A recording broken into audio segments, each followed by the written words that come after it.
She revealed that Rimmer was the one who told her, which made him want to personally rip the guy's ears off. He apologized to his mother, and her stern expression softened just a little. Then she took his hands in hers and told him that being a mission leader takes a lot more than just being the top student. He has to determine the right course of action and guide the others down that path. That's not an easy task for one person. He's also responsible for choosing a formation to minimize any harm and bring everyone back home safely. The very lives of his friends will depend on the decisions he makes. He was a little taken aback. He had expected her to be furious with him, but instead she was giving him advice. Sylvia explained that clearing out monsters only sounds simple on paper. In reality, it's a very challenging task.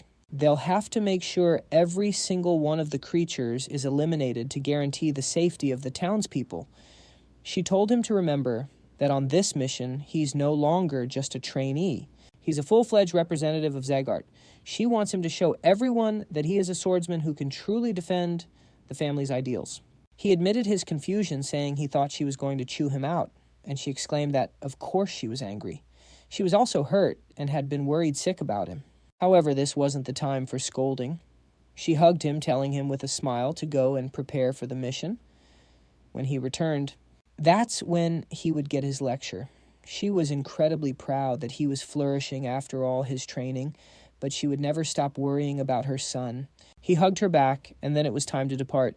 Before they left, Rimmer gave them one last warning: anything could happen out there, so they must always be on guard no matter the circumstances. He told them to retreat if they encountered anything beyond their capabilities.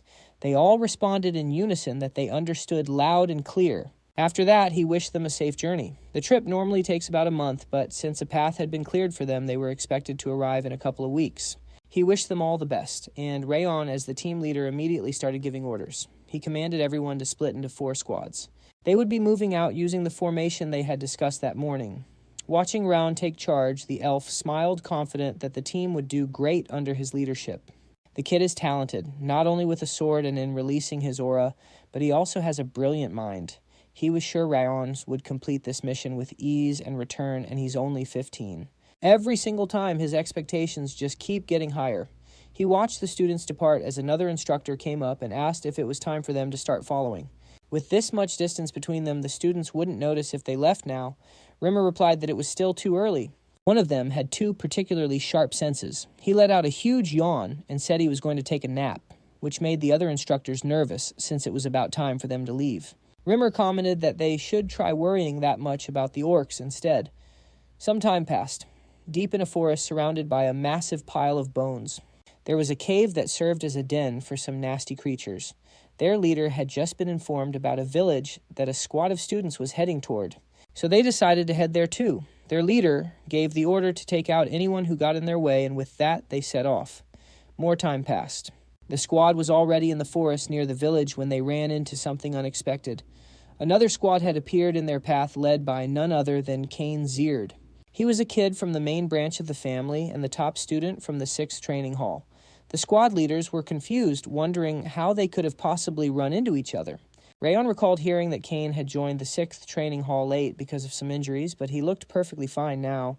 It seemed he was pretty skilled with a sword, too. Glenn announced that they were on a mission related to the orc raid and demanded to know what Rayon's group was doing there. Rayon told him his group had the exact same mission. This confused Glenn, who wondered if they'd both been assigned the same mission since he hadn't been told anything about it.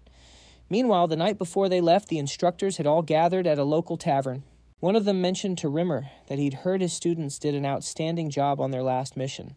He noted that they were so young, too, but they still managed to handle those mountain bandits.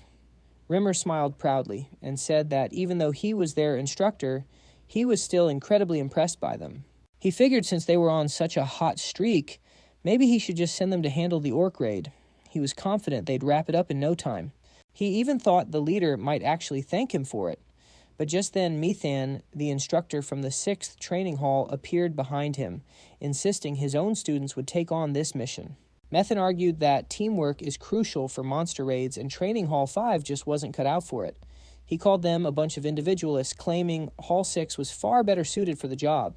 He bragged that his students had just aced their Hell Week training without a single person dropping out, so they were obviously the ones who would be going. Reimer sighed, calling Methan out for being jealous that his kids were getting all the spotlight lately, and suggested, why not just send both teams on the mission together? After all, they still had to get rid of those orcs. Sending 2 squads at once would create some healthy competition, pushing them to work faster and smarter. Right, Methan agreed. But first, they'd need the leader's permission, and both were already getting excited, thinking about how it would all play out. At the mission site, Burr stepped forward, claiming they'd have communication issues, and told the other squad they could just head back. His team would handle it all by themselves. His words immediately ticked off Kane, who warned him not to say that again. Wasn't the 5th training hall biting off more than they could chew? His squad was far better suited for a mission where teamwork was key. He was certain Hall 5 would fail miserably, given their total lack of experience working as a team. Burr shot back that he was well aware of Kane's skill level, but warned him not to underestimate the 5th training hall. All the while, Ron just watched them argue, choosing not to interfere. He knew for a fact that Reimer was fully aware 2 squads were being sent. So why didn't he mention it beforehand? Closing his eyes, Ron realized their instructor wanted them to gain some real-world experience. This mission was designed to be as close to the real thing as possible. Teamwork and tactics were the most vital skills for a monster raid, and his team was seriously lacking in both. Reimer probably wanted them to compete with the 6th training hall to force them to work on their weaknesses. Once he figured it out, he started cursing that elf under his breath. Still, this was a great opportunity for everyone. Besides, before he left, his mother had told him to show everyone he was a swordsman who could become the family's ideal. Her words had been on his mind ever since. He finally stepped into the conversation, telling them both to cool it. Why were they wasting time on such a pointless argument? They both knew that at this rate they'd never reach an agreement, so maybe they should settle it with the competition. Burr asked what he meant, questioning why they'd waste energy on a contest when they didn't even know what was waiting for them. Ron pointed out that neither team wanted to back down from this mission, and he was no different. He figured since it was a raid, there would be more than enough orcs to go around, and there would definitely be some elite monsters. They should hold a competition to decide who gets to be the mission commander. The winning commander would then lead the charge to take out the elite orcs, sow chaos among their ranks, and then mop up the rest. It sounded reasonable enough. And if the leading team ran into trouble, it would just become an opportunity for the other team to step up. He asked if that worked for everyone, and Kane agreed, admitting it sounded fair. With the terms set, Ron suggested they head for the mountains to get started. And just like that, the competition was on. A small group led by Burr and Martha enthusiastically charged up the mountain. The rules of the competition were simple enough: either defeat the enemy team or capture their flag. It was a much better solution than arguing forever. Our protagonist suggested they come up with a plan, but his teammates were so cocky, they just blew him off, especially Martha. She was brimming with confidence and couldn't wait to wipe the floor with everyone. She figured there was no point in using tactics on a bunch of nobodies. With a confident smirk, she leaped at them and kicked off the fight. Meanwhile, Ron tapped into his legendary senses to observe the chaos. Thanks to his heightened perception, he didn't even need his eyes to get a read on the battlefield. The fight was officially on. Luna broke his concentration, asking if it was really a good idea to let them charge in without a strategy. He simply told her that some people are too arrogant to listen to reason. She wondered aloud if they could even win, but Ron was certain they were about to get absolutely wrecked. Sure enough, Byrne and Martha were already getting overwhelmed by their opponents. They kept attacking, completely baffled as to why they couldn't break through. Individually, their opponents were weak, but their coordinated defense was like an iron wall. One of the opponents shouted that the world didn't revolve around them, so they should stop looking down on people. This comeback just left Martha completely bewildered. As dusk began to fall, they finally regrouped with the main squad looking utterly defeated and ticked off. Ron sarcastically asked if the fight was as easy as they'd imagined. It looked like they were the ones who had to tuck tail and run. That was their first mistake. The world doesn't just stop and wait for you to get stronger. Did you look down on them just because the Owen Kingdom wrote them off? Did you honestly think we'll definitely win because we were better last time? Well, this is what happens when you charge into battle with zero strategy and no intel on your enemy. Your sheer arrogance was your downfall. You wasted your stamina, your aura, and even gave them a free preview of all your techniques. Those students train every single day. Just because you're stronger on paper doesn't give you the right to underestimate them. Luna asked, "So does that mean we lost?" He replied, "Not at all. In fact, you have one more chance." Their spirits lifted instantly, and Martha declared she'd do whatever it took to crush those jerks. Ron just smiled, noting that at least now they were ready to listen. With that, he laid out his master plan for victory. Meanwhile, over at the 6th training hall, the students were discussing their recent opponents, saying the 5th training hall seemed kind of weak. One of them admitted they were interesting to watch, but his friend warned them not to get complacent. After all, the 5th training hall was the group that took down the Snow Tiger Claw. Bandits, one of the most notorious gangs in the entire alliance. He was sure they wouldn't go down that easily. Just then he spotted Martha heading their way and drew his sword, saying he knew this was coming and it was time to finish things. The girl angrily called him an idiot and swore that if he ever badmouthed them again, he'd regret it for the rest of his life. With that, she charged forward, her face a mask of pure determination. The guy yelled to his team, "It's a frontal assault, switch to formation 4 and focus on the front." He stepped up to block her strike, but to his utter shock, she blindsided him with an attack from the flank, leaving him totally baffled. At the same time, Byrne was charging toward another group of students. They recognized his opening stance and moved in confidently for the counter, but he completely faked them out, dashing right past them before unleashing a flurry of strikes, disarming 2 of them in an instant. The group's leader whirled around in disbelief, thinking, how did he switch his attack angle so quickly? Their entire fighting style had changed.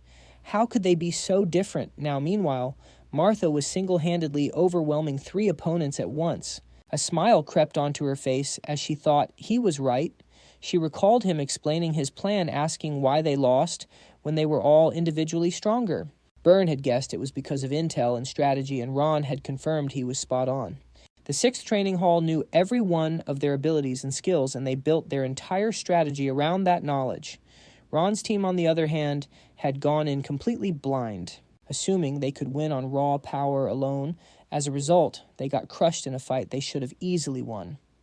That's when Dorian had asked worriedly, "So does that mean we're going to lose again?" Martha, furious, had grabbed him by the collar, telling him to shut his mouth, but Ron had said it was way too early to admit defeat. But they were seriously drained of both stamina and aura. They're in a tough spot right now, but they aren't the only ones who know how to use strategy. Buren asked if I had a plan. I told them that Kane has incredibly sharp eyes and a gut feeling to match, so he must have spotted them from a distance and sent out fighters specifically chosen to counter their abilities. Martha's all about raw power and endurance, but her attack patterns are a bit on the simple side, so he sent Swordsman, who could just tank her onslaught, forcing her to burn through her stamina. Byrne's fast, but his attacks are way too direct, so they sicked Swordsman on him, who specialized in evasion. And with that, the easiest way to win this would be to simply switch your opponents. But I had a feeling they wouldn't go for that. Martha immediately insisted she wanted to beat her opponent herself, and Byrne was right there with her. I told them that in that case, they just had to fight smarter. Look, those guys are tough, no doubt, but their biggest weakness is their aura control. Martha, your job is to find a crack in their defense and hit them right there. Buren and you have a hard time with opponents who fight on pure instinct, but those types are usually complete suckers for a feint. You need to ditch your usual head-on style and start using more fakes. Martha admitted that it sounded logical, and then they both asked how I figured all that out when I'd just been sitting on the sidelines the whole time.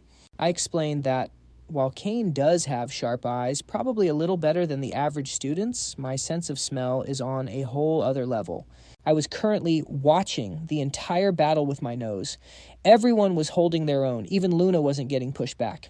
Then I heard footsteps behind me and turned around. I realized it was finally my turn. My opponent, Kane's guard.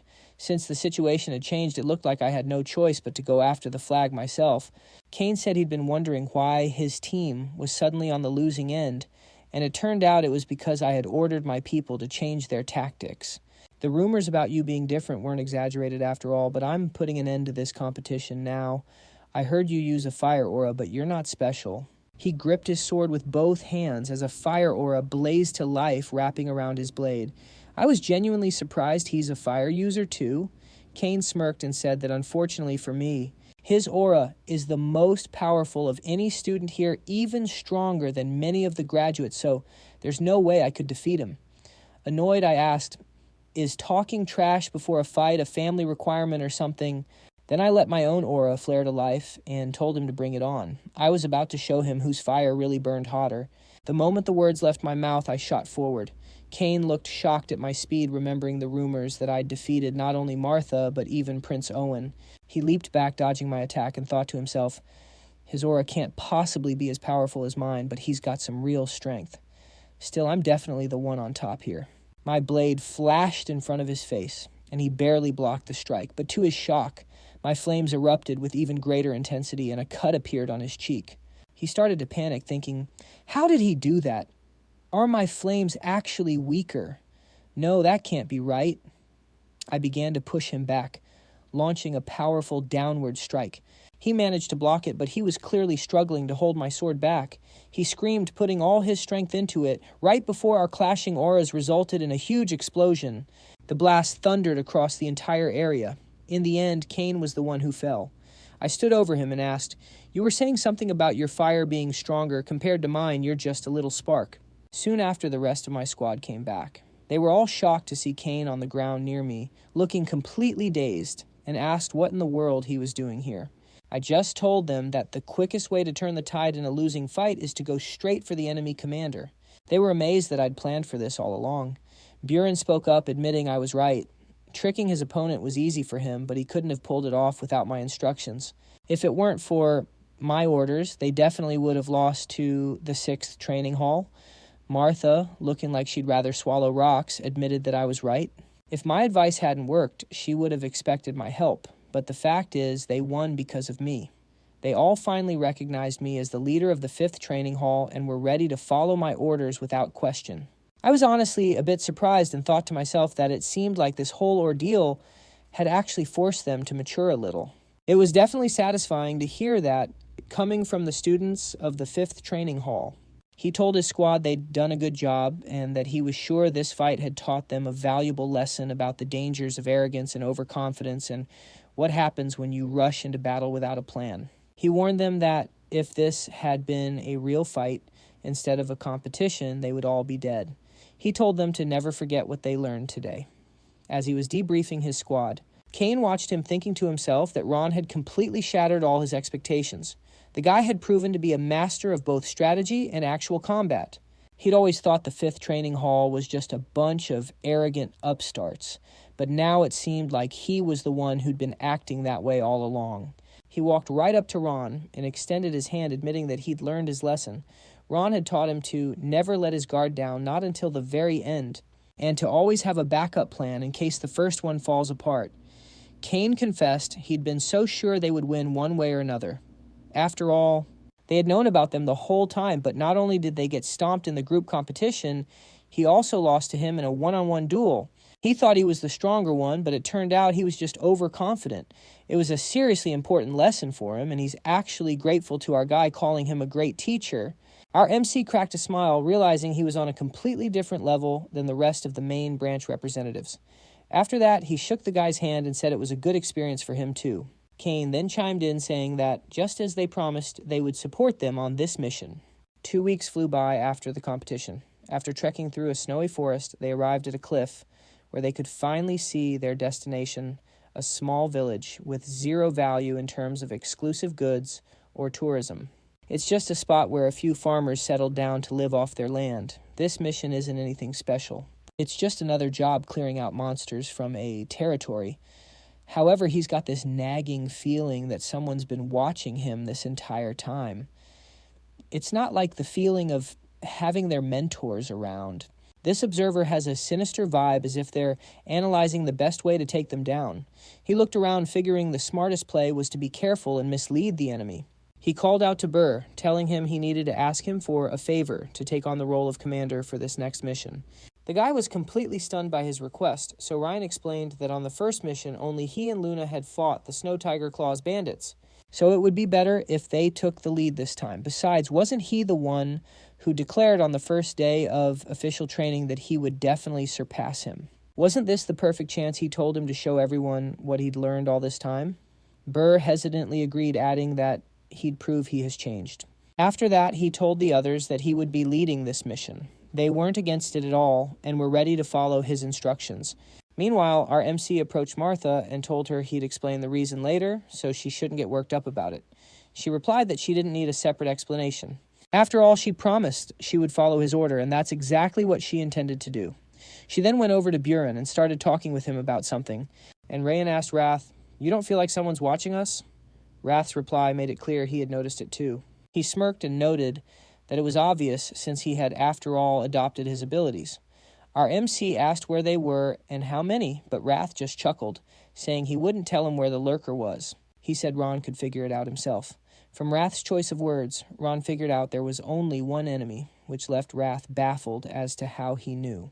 Our MC pointed out that he said he, not they, and thanked him for the information.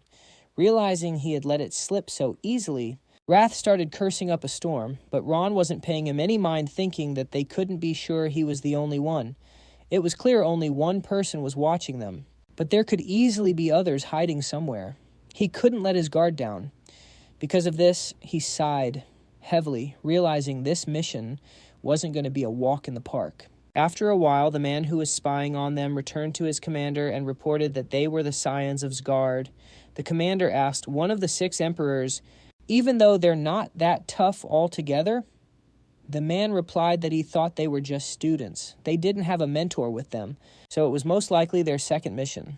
His commander asked, "No one spotted you, right?" He assured him he was certain. They didn't even realize he was nearby. The commander then smiled, saying he didn't think mere students could see through his subordinate's disguise. His subordinate pointed out that they had already taken control of the orcs, so he didn't understand why they had sent a bunch of trainees here. The commander said he was sure the villagers had told them everything. They weren't happy about the change in management and asked for help, claiming the number of orcs had increased. He thought they'd find the mana stone quickly, but it seemed they were dead wrong. His subordinate looked toward the village and said that the item was nowhere to be found. Maybe it was in the village. Did that mean they should start the attack now? The commander disagreed. He wanted to wait a little longer. But his subordinate countered that this was a golden opportunity to deal with the kids. He said that killing a few trainees wouldn't be that difficult. The real problem was the mana stone. If they acted recklessly, it would be exposed, and that would be a catastrophic failure. The plan was to let them handle a few monsters, let them feel like they'd accomplished their mission, and keep them in the dark. He slipped on his helmet, and his appearance transformed in an instant. His muscles swelled, and his skin turned a deep green, completing his transformation into an orc. He declared that the moment those guys left, they would raid the village and wipe it off the map. A while later, inside one of the village buildings, R observed Burr admitting to himself that he'd been a bit concerned about him at first.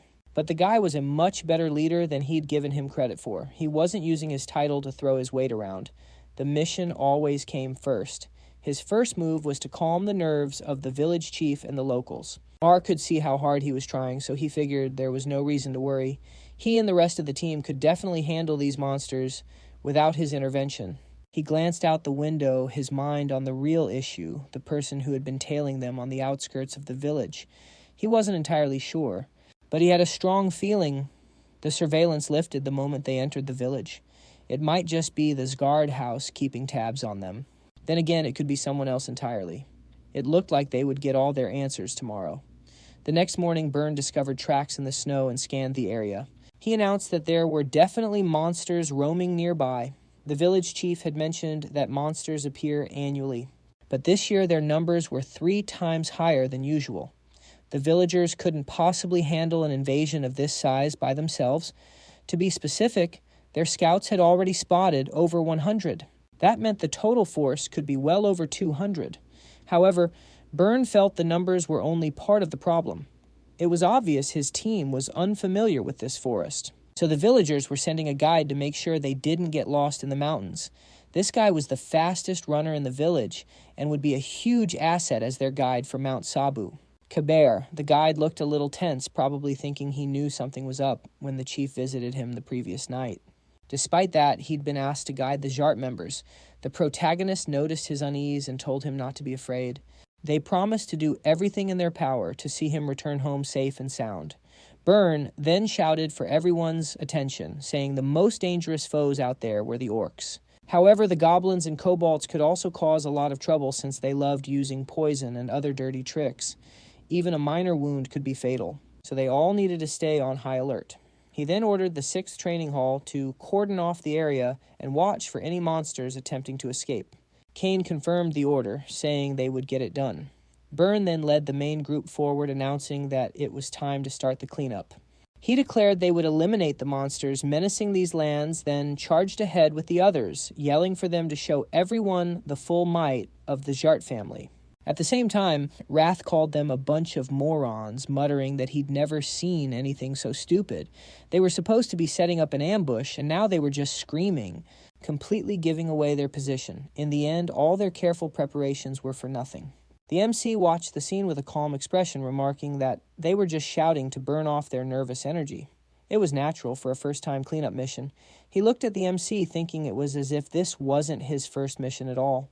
He wasn't nervous in the slightest and seemed to see the bigger picture, carrying himself like a battle-hardened veteran.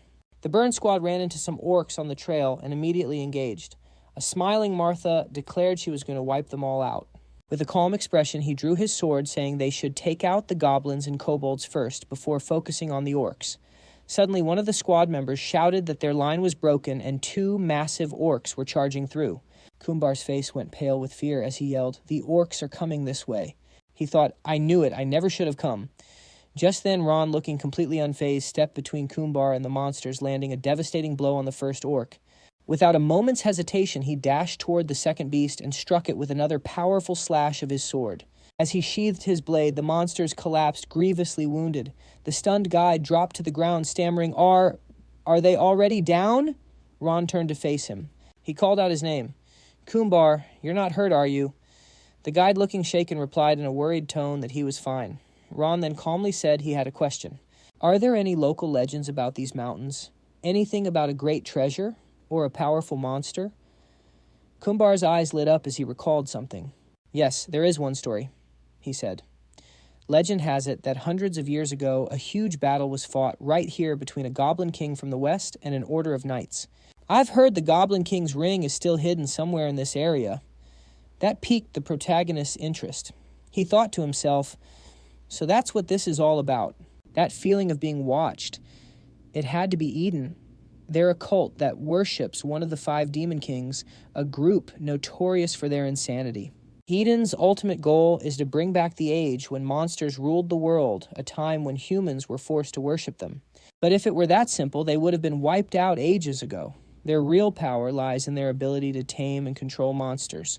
What's more, despite being human, they can wield the abilities of the monsters they control. They're on par with the Zgart family in terms of strength. This bizarre power they hold is a secret unknown to even the continent's most prominent families.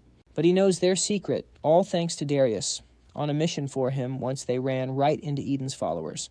The entire Shadow Squad was annihilated that day. In that living hell, he was the sole survivor.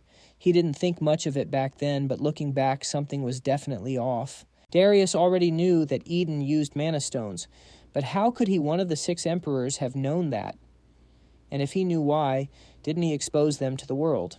Raph glanced over, asking him what was on his mind. A deep, dark rage began to boil inside him. Just thinking about Daryus was enough to make his blood run hot. He forced himself to calm down. Right now, Eden was the priority. He figured their goal had to be the Goblin King's Mana Stone. It's been hundreds of years since the Goblin King was defeated.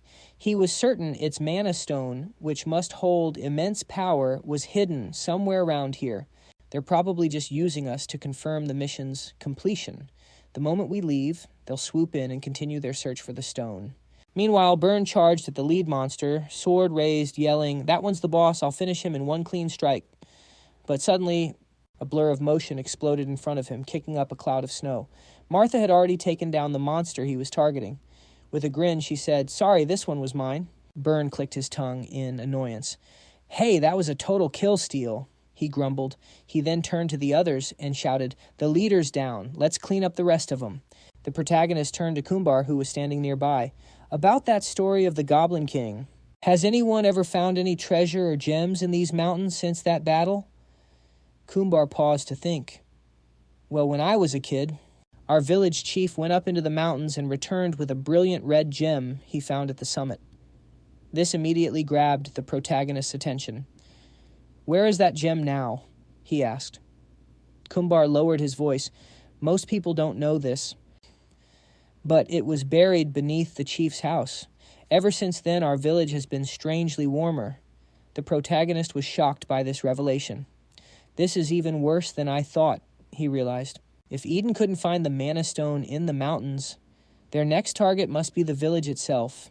A short while later, the squad members reported that all orcs in the vicinity had been eliminated and the area was secure. With their mission complete, they headed back to the village.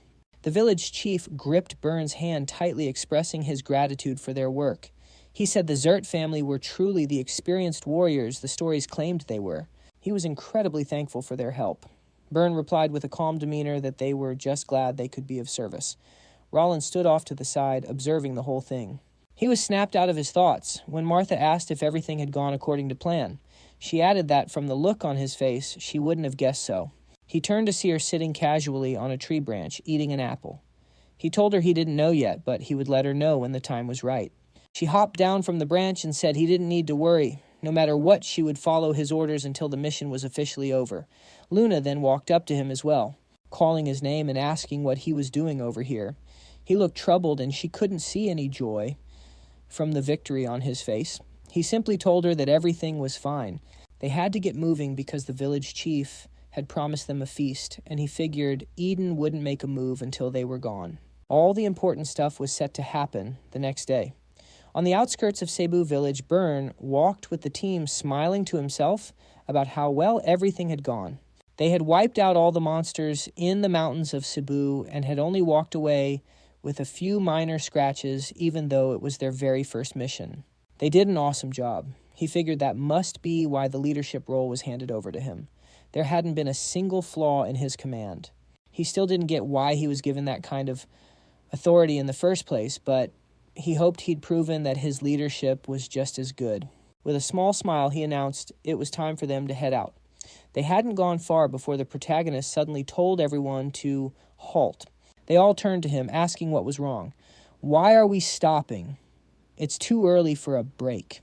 With a serious expression, he said, "The real mission starts right now." Byrne looked at him and asked, "What do you mean by that?" He calmly replied, "I'm saying the mission isn't over yet." Byrne was flustered by this. "But we killed all the orcs and even got rid of the bodies. What else could there possibly be?" He reminded him our mission was to protect the village. Still not getting it, Byrne asked, "So what's the problem?" The MC revealed someone's been watching us this entire time. They were watching us up until an hour ago. Then they just disappeared. Most would think it was the instructor, but I definitely felt hostility. It was a gaze far too hostile to be an instructor's. The surveillance had begun even before they reached the village and only stopped once they were a good distance away. Byrne was shocked by this. "Are you being serious?" Martha came over and asked, "Did you say they were following us before we even arrived?" He clarified, "To be exact, it started the moment we climbed the hill near the village." She realized, "So that's why you handed over your authority to him." He agreed, "I decided to conceal my presence to buy time and analyze the enemy." Kane thought to himself that he had also felt something was off during the fight. It was a different vibe than the usual observation from an instructor. Still, he never would have guessed they were being tailed. Byrne asked, "So that's the reason you made me the leader?" He nodded. "I figured if I gave you command, I could freely keep an eye on everything else. You handled the task perfectly. I'm sure that because of you, the enemy thought you were the party leader and completely overlooked me. You're a true Zgart. For that, I'm going to recommend you as deputy when we get back." Byrne felt a pang of disappointment thinking he had been his equal. However, it turned out he was just buying time to study an enemy that nobody else even noticed. He'd been celebrating his success, completely oblivious to the real situation. The protagonist said, "Let's start with this. Orcs are creatures that rarely team up with other species. Yet here we see orcs and goblins working together. This implies our enemies can control monsters. Our job is to protect the village, and it's not done yet. Since the village is still threatened, we have to return to Cebu, but we need to move stealthily so our enemies don't suspect a thing. Some camouflage would really help right now, but we don't have any." A squad member then stepped forward, pulled out his gear, and asked, "Will this work?" He was a little stunned by this and asked where he got it. The squad mate simply said he brought it just in case. The protagonist asked, a bit dumbfounded, "You carry this much with you, just in case. All right, then we'll proceed just like we're preparing for a stealth mission." He called over to Crane. "You're the fastest one here, so I'm giving you the responsibility of reporting this to the instructor." Crane agreed and left immediately. He then turned to the others and said, "Follow my orders no matter what happens." 5 hours later at Eden's temporary shelter near Mount Cebu, the scout returned and reported that they had left. "We checked the other side just in case. It's clear too." Their leader said, "Excellent. Let's get down to business." Then he activated a recovery skill, and a swarm of orcs clawed their way out from underground. He stood among them and commanded that they were to kill everyone. No one was to be spared. Burns spotted the horde of monsters charging toward the village and exclaimed in surprise that there were actually orcs left out there. He declared they would definitely finish them off this time, but the main character calmly stated that now was not the right moment, reminding them they were being closely watched. These weren't just monsters, they were being controlled by people. They didn't even know who their true enemy was. He then added with a worried tone that there were far too many orcs. The village couldn't possibly handle such a massive number of monsters. He looked at the other man calmly and asked if he understood that they would all die if they made a single mistake. "Right." The man, looking anxious, shot back, asking if they should just intervene now to save the village. He reminded him of what the instructor taught them about understanding the true nature of a mission. The time just wasn't right yet. They had to be extremely careful because their enemy was Eden. His words sent a shockwave through the group, and Martha asked if he meant the Eden led by the 5 demons. He confirmed that if someone was controlling monsters, it was either Eden or the Monster Lord, so they had to be cautious.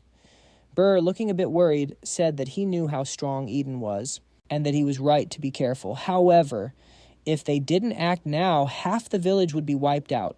Were they just going to hide and watch people get slaughtered? He declared that the Zgart family wasn't the type to just stand by and do nothing. Such a naive way of thinking. He demanded they fight immediately, yelling that it was what true family members would do. With that, he leaped from the cliff to chase the monsters, shouting that he didn't care if anyone came with him. However, if they considered themselves true members of the Zgart family, they would follow him. The others were clearly unhappy with his reckless move, but Luna announced she was going too. The next second, she jumped off the cliff right after him. The rest of the squad agreed that he was right. As a family, they couldn't just retreat, because their opponent was one of the 5 demons. They were new recruits for the forces of the 6 emperors. They were all going. They had to hurry to protect the village and its people. Cain then called out to the members of the 6th training hall, telling them they were moving in. 2. They would support the 5th training hall and engage the members of Eden. With a roar of agreement, they all charged after him. Ron and a few other members remained on the cliff, and he thought to himself that everything was unfolding exactly as he'd predicted, based on his assessment of Burr and the rookies. They had zero tolerance for injustice, so of course they would dive headfirst into battle to stop Eden and the monsters. That was precisely why he'd sent a message to Luna with his aura beforehand telling her to follow them. With the 3 of them working together, not even Eden could handle them, barring any unforeseen variables. He turned to Martha, who was standing by a nearby tree, and asked why she hadn't gone. He was sure she would have been the first one to charge into the fray. She replied with a calm expression that she had already told him she would follow his orders to the very end. He chuckled at that and said that in that case they would also head toward the village. However, they needed to conceal their presence. He was certain that some of Eden's members were lying in ambush as reinforcements.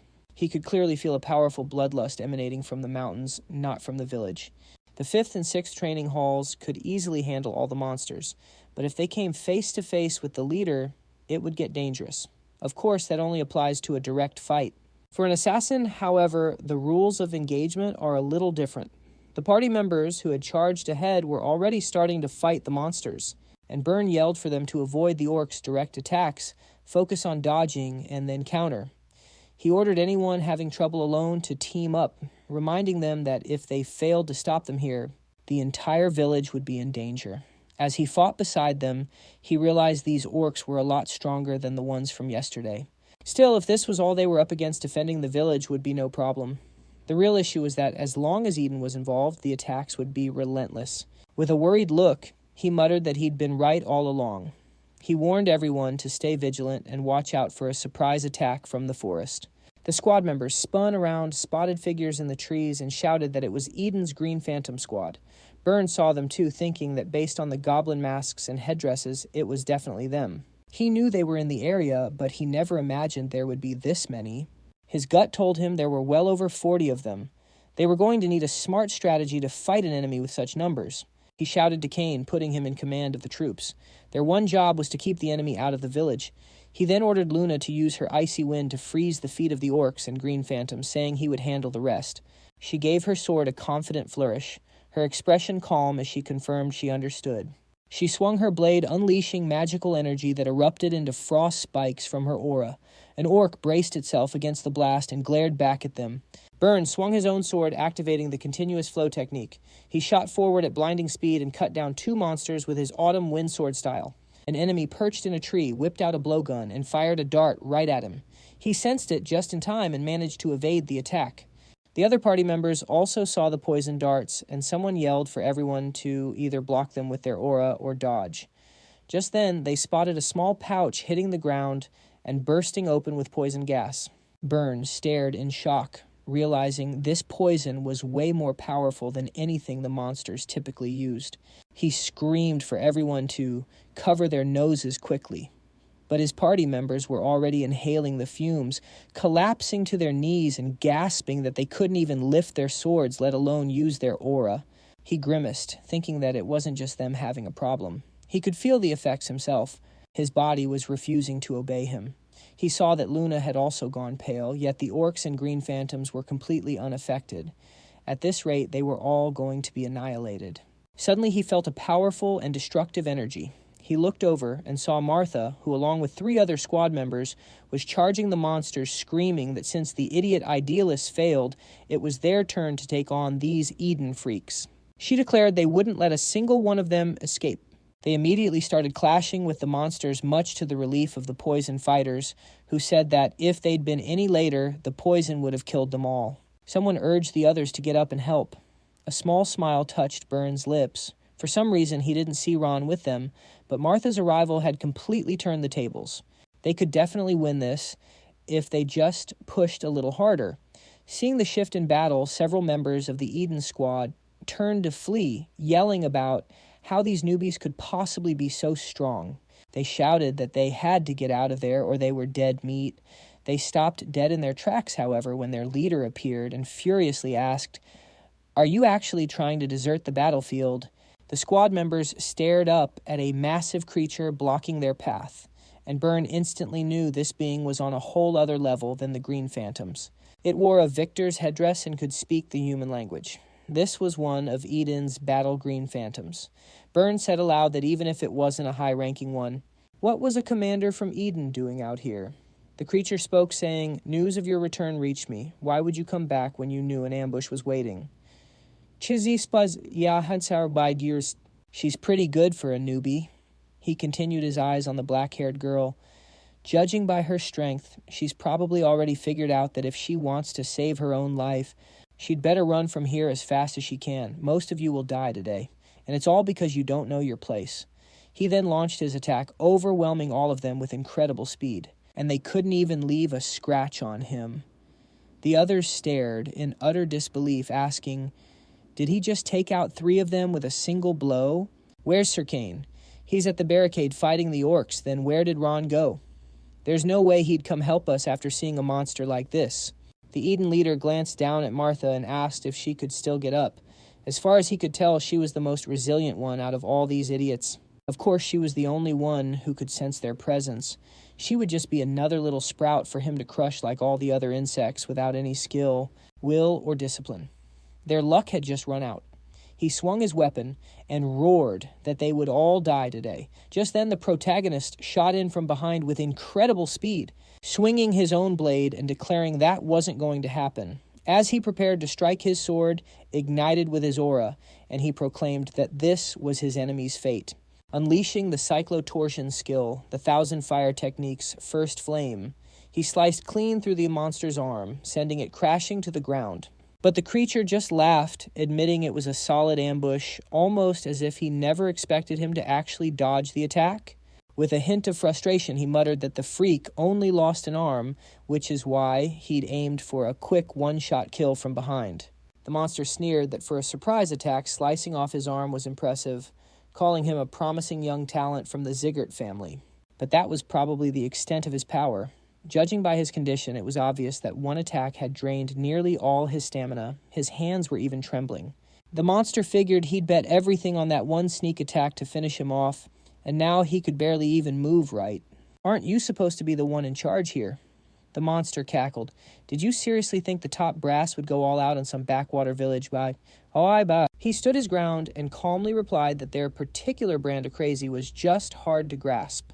The monster eyed him, remarking that he had a pretty sharp tongue for someone who looked so plain. "We'll see how long that mouth of yours keeps running." As the MC swung his sword, he thought grimly that he still hadn't fully recovered his strength. But then again, neither had the monster. He parried the creature's blow, who asked in surprise how he managed to block it, admitting he was tougher than he looked. He just stared back and shot back. "What kind of swordsman would I be if I couldn't even handle a hit like that?" That seemed to tick the monster off, and they erupted into a flurry of high-speed strikes.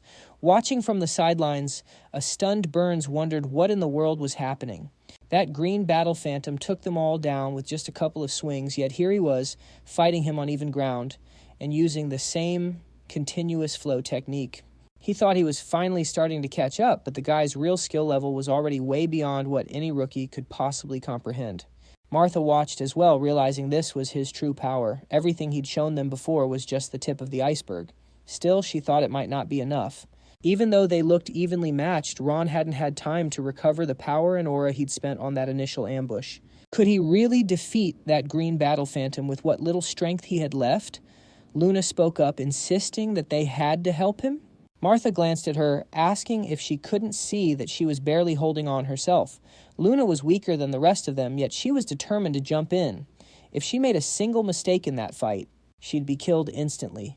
But with a calm expression, Luna just said it didn't matter. Martha stared, expecting her to be terrified.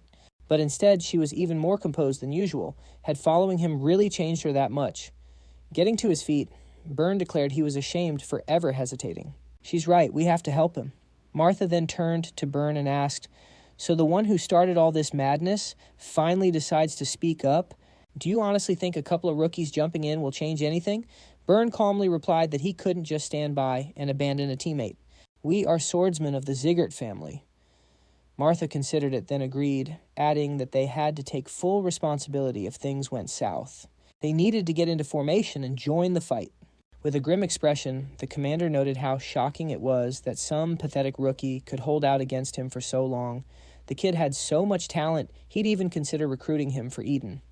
"What's your name?" he demanded. The protagonist, looking completely drained, gave him his name. The commander's face turned serious. "So you're a descendant of the main branch." His hair and eye color were all the confirmation he needed. "It seems the blood of the Northern King of Destruction runs through your veins. I'll have to take back my offer. In fact, now I'll use every ounce of my power to kill you, no matter the cost." Immediately after, he unleashed an incredibly fast slash with his weapon. The main character watched in shock, thinking, this lunatic just got faster. Is he burning through his own life force to draw out more power? He was barely hanging on with his ring of fire still not fully recovered. His attention then snapped to Martha, who was attacking the monster from behind. She slashed at its back, causing it to spin around with a look of disgust. "How dare a pathetic insect like you even touch me?" he snarled before sensing something else and whipping back around. He saw Luna charging toward him. She skidded to a stop right in front of him and unleashed her ice aura, the skill known as Breath of Winter. Right on her heels, Burr sprinted past and leaped at the monster sword, swinging wildly as he activated his skill, Continuous Flow Technique, Starlight Radiance, but suddenly the orc snatched him right out of the air. Hoisting him overhead, he sneered, "Did you really think you could defeat me with such a pitiful attack? It seems I greatly overestimated you. If you were at least on the same level as that dumb blonde, you might have actually landed a hit." But unfortunately, he never got to finish his sentence because Burr cut in with a small smile. "You're right, an attack like this could never beat you, but it was enough to buy some time." The orc's attention was pulled to Martha, who stood nearby, beginning to radiate an immense power as she activated Titanic Aura Ultimate Meteorite. She swung her massive sword, shouting, "Let's see if you can handle this." She struck with incredible force, her momentum carrying her to a stop directly behind him. He completely tanked the hit, spun around, and hurled Burr's body straight at her. The impact sent them both flying backwards, slamming hard against a tree. He looked down on them calmly. "You little insects need to learn your place." He scoffed. "Don't you understand that all of your attacks are completely pointless?" "That's where you're wrong," a voice cut in. From behind him, the main character stood concentrating a powerful energy. "Thank you, everyone. Thanks to you, I had just enough time to recover. I promise I won't let the opportunity you all risked your lives for go to waste." The orc stared, demanding, "Where did you get all that power? Just who are you?" Ron raised his sword high and addressed the green battle phantom. "You should feel honored. This is the first time in all my training that I'm using this technique on a living opponent. To be honest, I didn't think I was ready to use it yet, but this battle proved to me that I can handle it." Thousand Flames technique. Winds of blazing domination. He channeled a massive torrent of fire into his blade, his eyes locked on his opponent. The phantom stared back with a flicker of worry, wondering what was happening to that flame. It was completely different from before. His intuition screamed that it was dangerously powerful. He had to kill him right now at any cost. He lunged forward, roaring for his opponent to die. But the protagonist was faster, striking first with a devastating blow from his energy-charged sword. His opponent couldn't withstand the sheer force of the attack and crashed to the ground with a deafening thud. Completely spent after that final attack, he bent over gasping for air. The others stared in absolute shock until Byrne finally stammered, He actually defeated the green battle phantom." But Ron raised his sword high in the air, shouting, "This isn't over yet. There are still green phantoms from Eden out there. We have to destroy every last one of them to bring peace and prosperity back to this village." In response, his party members rallied around him, shouting in unison, "We're awaiting your orders." Following his command, they worked together to wipe out the remaining monsters and members of Eden. Afterwards, Byrne approached him and called out his name. "You were right," he said. "If you hadn't shown up to help, we would have been wiped out for sure. The villagers we were supposed to protect would have all died too." He thanked him for the save and apologized for disobeying orders, admitting he would have gone to the village no matter what. Swordsmen of the Zgart family shouldn't ignore injustice just because they're weak. To his surprise, the MC simply turned and told him he did well. He explained that thanks to their dedication, he was able to exploit the green battle phantom's weakness, and every single one of them contributed to the victory. If even one of them had been missing, he wasn't sure how it all would have ended, so he thanked them from the bottom of his heart. Byrne looked away, grumbling that he didn't see the point of all this talk. Either way, he was just going to get stronger, so something like this never happened again. That way he could finally stop relying on him. Then he turned to Martha, telling her she did a great job too, explaining that he only had a chance to recover because she kept that freak distracted. He was just glad she'd followed his orders. She simply smiled at that, asking what good she'd be if she couldn't even manage that much, and said she was heading over to the villagers. They needed to help them with the repairs, but there was no rush. As Ron finally got a moment to rest after the battle, he couldn't help but wonder if this mission was finally over. His consciousness started to fade. He felt his strength draining away his legs, giving out from under him as he began to topple over. But Luna caught him calling his name and asking if he was all right. He looked at her and asked if it was that obvious he wasn't doing so hot. She said it reminded her of that time back in the training hall. It looked to her like every last ounce of strength had just fled his body. A small smile touched his lips as he realized he wasn't the only one looking out for them. They were keeping an eye on him too. He thanked her for that. But then something else caught his attention. The system announced that he had demonstrated exceptional abilities, surpassing his own limits in this extreme battle. He had successfully ambushed an opponent far stronger than him, unlocking an invisible blow. For defeating a foe superior in both strength and rank, he had obtained the title Unshakable. A status window materialized in front of him, displaying his name. It listed the title Unshakable, the status Frost Curse, and 5 nodes followed by his stats Rage, Ring of Fire, and Legendary Sense at the 4th stage. Technique of 1,000 Flames, Flame Resistance, 3rd stage Frost Water Resistance, and the new 1st stage Invisible Strike. Strength was at 57 points, Agility at 58 points, Endurance at 59 points, Energy at 42 points, and Sense at 64 points. He looked it over, thinking this must be the reward for taking down the Green Battle Phantom. All his stats had gotten a nice boost, plus he'd scored a new title and a new skill. The protagonist pushed himself up, called out to Luna, and told her he was fine and that she should head back to the village. He was just going to do a quick sweep to make sure he hadn't missed anything. He thought to himself that this unshakable title was something else. It was much better than he'd expected. The system provided a description. The title, Unshakable, is awarded to those who don't flinch in a fight even against a stronger opponent. Properties. When fighting an enemy stronger than you, all stats increase by 3%. He read it and thought 3%. It doesn't sound like much, but as I get stronger, the raw number of stat points I get from that will also increase. I've still got a lot of tougher enemies ahead of me, so this effect will definitely come in handy. The system then notified him about the first stage of Invisible Strike when attacking from an ambush. Your presence will be harder to detect, and the chance of dealing a decisive blow to the enemy will increase. He read the description and thought, so, Invisible Strike is basically an assassination skill. If he'd gotten this before attacking the Phantom, could he have taken it out in one hit from the start? Wrath appeared beside him, scoffing, "You got a reward like that for beating such a weakling. Even though I'm the one who created the system, where's the common sense in this?" The MC just gave him a small smile and said that it was all thanks to him. I'm getting stronger every day. This infuriated Wrath, who yelled that he would do everything to make his end a long and agonizing one, promising to make him regret everything.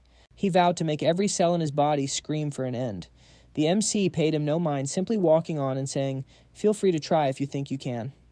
Of course, his calm reaction only made Wrath even more furious, and he let out an enraged scream. A short while later, the squad members were helping rebuild the houses, with one calling for someone to bring more timber. Another asked where to put the construction debris. The wooden barricade was now complete. He later came to his senses lying in a bed, having only meant to rest for a moment. But it looked like he had been knocked out cold. When he stepped outside, he realized they had already finished repairing the barricades while he was asleep. Luna spotted him calling his name and asking if he was finally up and feeling okay. Ron nodded, confirming he felt much better after getting some rest. She told him they should get going as everyone was already waiting for him. That caught him by surprise, and he asked who exactly was waiting. He headed to the center of the village, where an elder announced that all the villagers had gathered to welcome their savior, the Swordsman Zgart, and thank him for protecting their home. They had risked their very lives to save the village. If it weren't for them, the entire place would have been wiped off the map. The elder declared that they would never forget their noble appearance or their heroic deeds that day. Zgart looked at his comrades, feeling the undeniable respect radiating from them, along with the admiration, gratitude, awe, and sincerity pouring from the villagers. This was the first time he had ever felt such a thing. As an assassin, gratitude was a foreign concept. In his old life, there was only survival. Everything he did was in the name of Daryus, no matter how many souls he reaped for him, no matter how much shadowy work he carried out. All the glory went to Daryus alone. But now for the first time, his own accomplishments were being recognized. Had he ever felt anything like this before?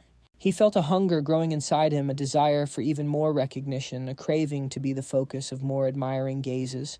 From this moment on, he would no longer live as a killer in the shadows, but as an honorable swordsman, and he vowed to see this kind of scene many more times.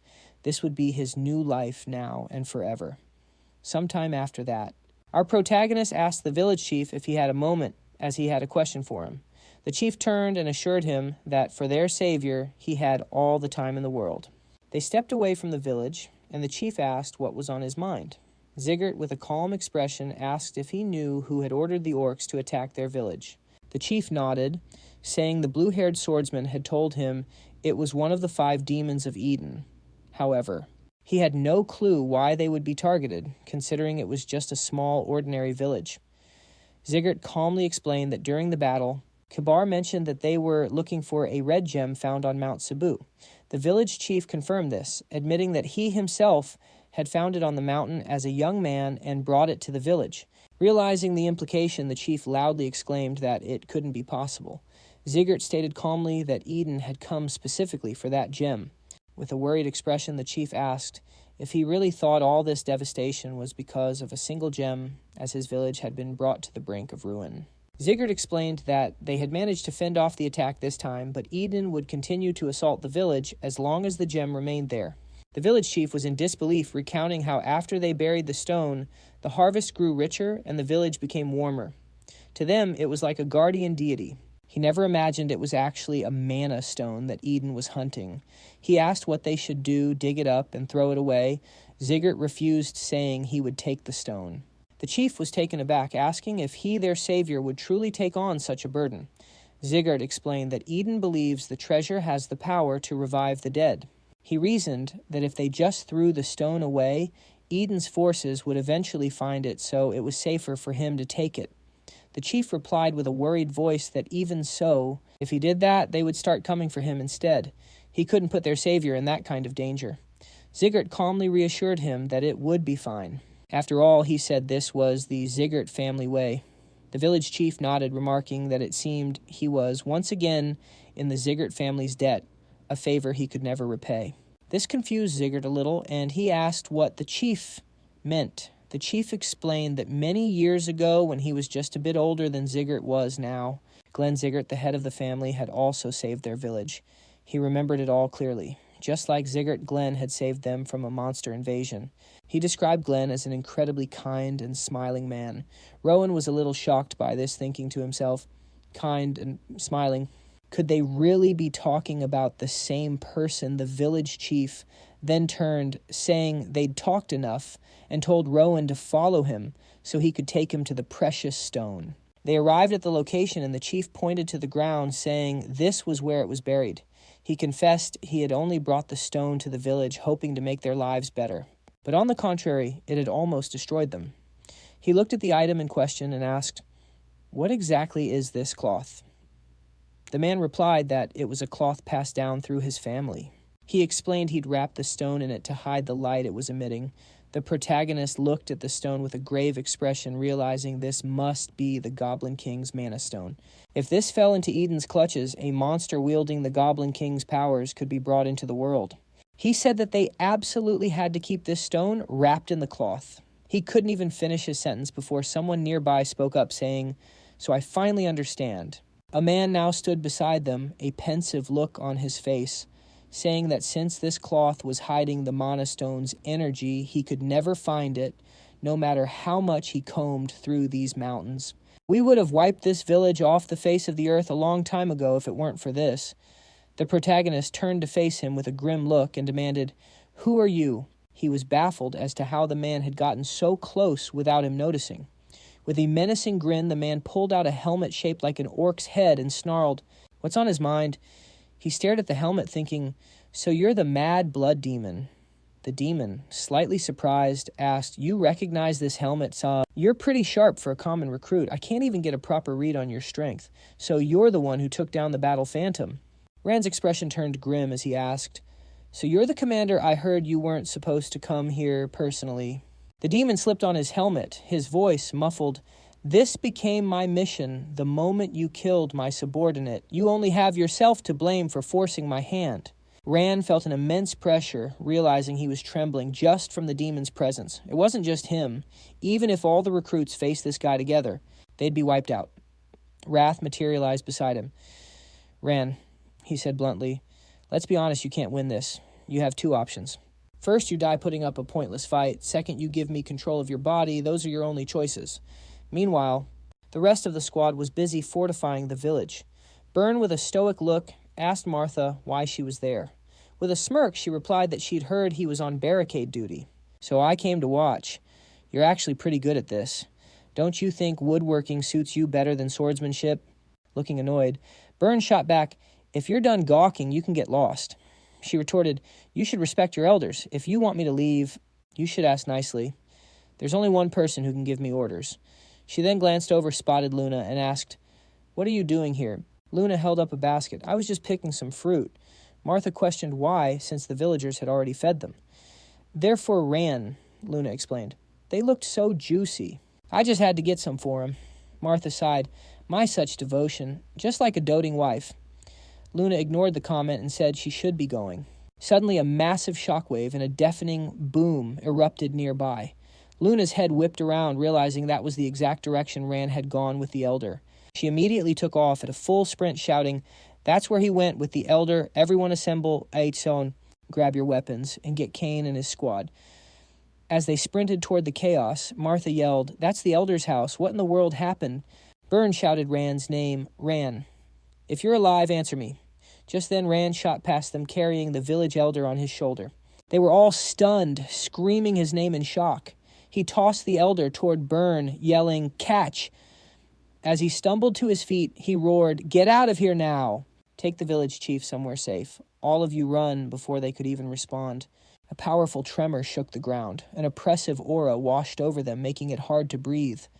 One of them gasped, "I can't breathe," while another felt her lungs being crushed. It felt like her lungs were being squeezed. "What is this insane aura?" The demon appeared before them, remarking, "Well, now quite the welcoming party you've gathered here." They stared at his intimidating figure in ogre-like armor, whispering in terror, "Is that the commander from Eden?" Seeing them tremble, he sneered, "Having a little trouble.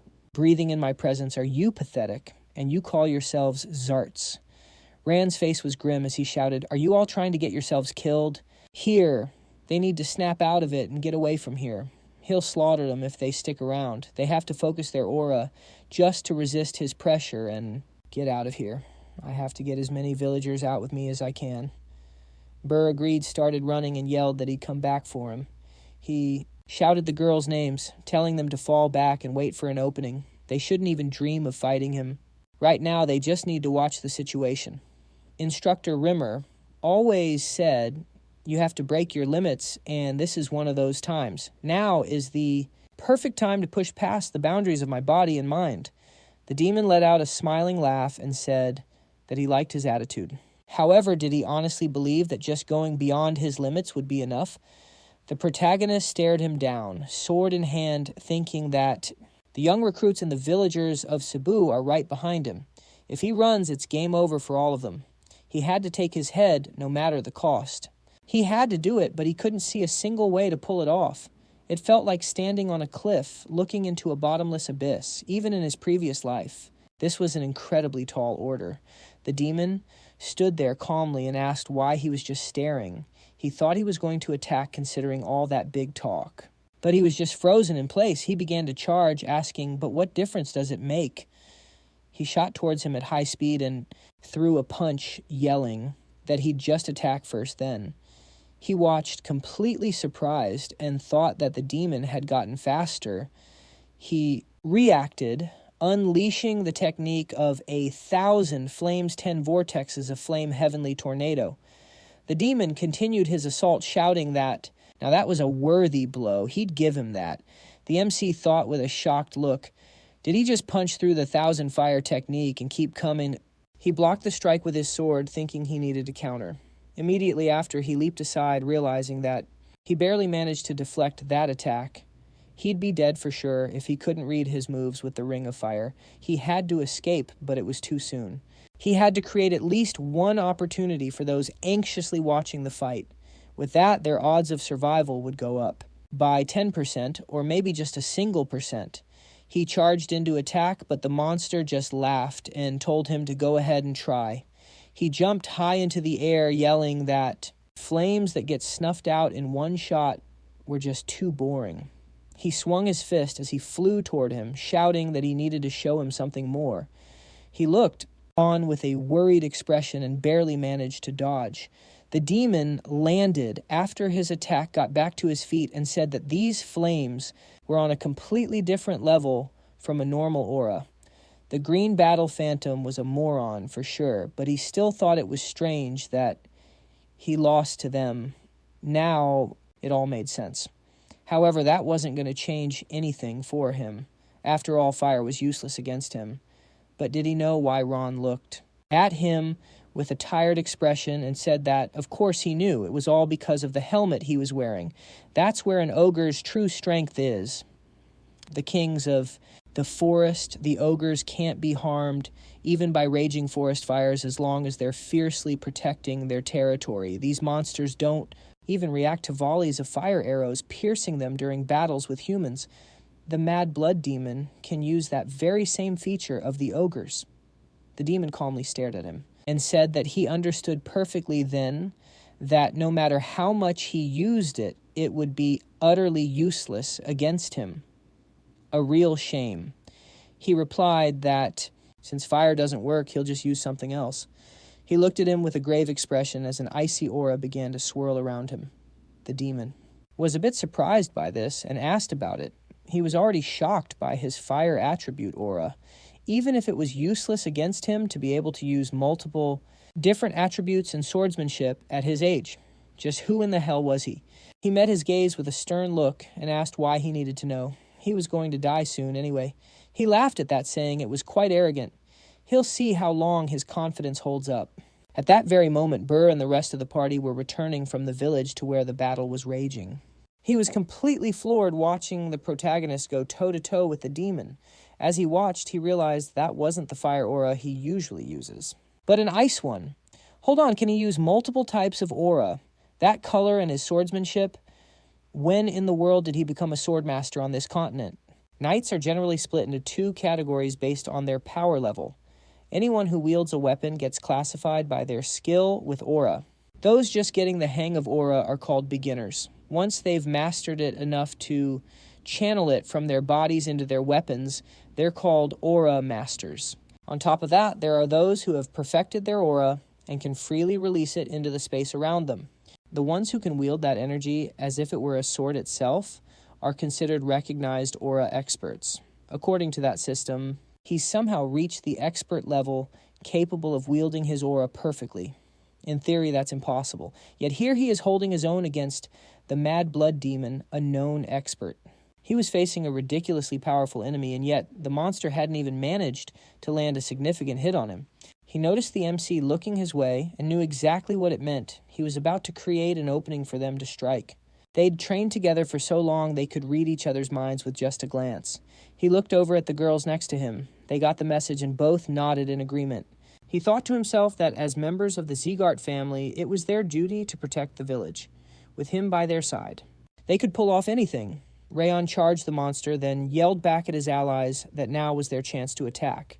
The two of them charged in unison, their weapons a blur of motion, confident that their combined power would be more than enough to handle him. The demon, however, with a chillingly calm expression, thought to himself, "I've been waiting for this." The second they attacked, he unleashed a massive wave of energy that sent them all flying. Burr was shocked by this, thinking, "That's a fighting aura. He can just blast us away with it like a shockwave." This freak's power level is completely off the charts. The demon just laughed and said in a dead serious voice that he was starting to worry he'd have to chase them down. He was grateful they were saving him the time and effort. He just loved watching hope crumble into absolute despair. Did they honestly think they could beat him? They were dead wrong, and today they were all going to die for not knowing their place. But the protagonist, with a grim look on his face, yelled back that he wasn't the only one here who was happy about this opportunity. He realized all the assassin instincts from his past life allowed him to channel that cold energy, concentrating the Thousand Lights technique into a single devastating point. He unleashed the zenith of the technique, slamming it right into the demon's gut. He stood his ground, looking exhausted as he stared down his opponent. The monster's attack came to a dead stop. It grabbed the sword's blade and asked, "You figured out my weak point instantly, but you funneled all your aura into that one attack? You would have been a goner if you'd missed." Immediately after, it threw a massive punch that sent him flying backward. His sword shattered as the demon sneered that to overcome the gap in their strength. That little trick just wasn't going to be enough. He stared back, realizing he thought he could pierce the demon as long as he concentrated his aura. But he couldn't even get through its muscles. It had hardened its skin and muscle to block his sword. So this, he thought, is the power of an aura master. Gritting his teeth in frustration, he announced he was out of options. "As your leader, I'm ordering all rookies to get out of here." Burr couldn't believe it and yelled, "What are you talking about? He shouted back that there was no way they could defeat this thing. They had to save themselves and the townspeople. He knew time was running out. They had to evacuate the squad members and the residents to minimize the number of casualties. The MC yelled his name, asking if he really thought dying like this was a worthy end for a member of the Zgart family. "If you don't think so, then do as you're told." Burr finally roared the order to retreat. As everyone started to flee, he yelled for them to run faster to get away from the Mad Blood Demon. They had to save as many people as they possibly could from that monster. Luna glanced back, her face etched with worry, and cried out his name, "You have to survive, Ren." He He gave them a faint smile, a silent promise that he understood. As he reached for his sword on the ground, the demon scoffed, "Do you really think those little bugs can escape from me? Although I'm far more interested in something else. Are you really planning to hold me off, all by yourself, while they run away?" Rand stood his ground and called out, "Wrath, I'm offering you a deal." Wrath materialized beside him with a massive grin. "Finally my turn to shine. What kind of deal can you make when you're about to die? What could you possibly bet?" Rand simply replied, "The bet is on which one of us dies first." Wrath just laughed, asking if he seriously thought he stood a chance of winning. He taunted that the odds were basically zero, but to have even a sliver of hope, he'd need his aura and body fully restored. And the price for that would be accepting all of Wrath's power. The demon figured, hey, if you die, I can't take your body anyway, so he agreed to the deal, promising to restore him. Wrath mused aloud, wondering if the kid could truly handle his full power. Just then, an intense wave of pain racked the protagonist's body. The demon stared, completely baffled, and demanded, "What is this?" He hadn't chugged any ogre or troll blood. So how was this recovery possible? It was completely unbelievable. Our hero pointed his sword right back at him and said, "Told you so." "There's no reason for you to know," he declared. "Now let's get to it and fight until one of us drops."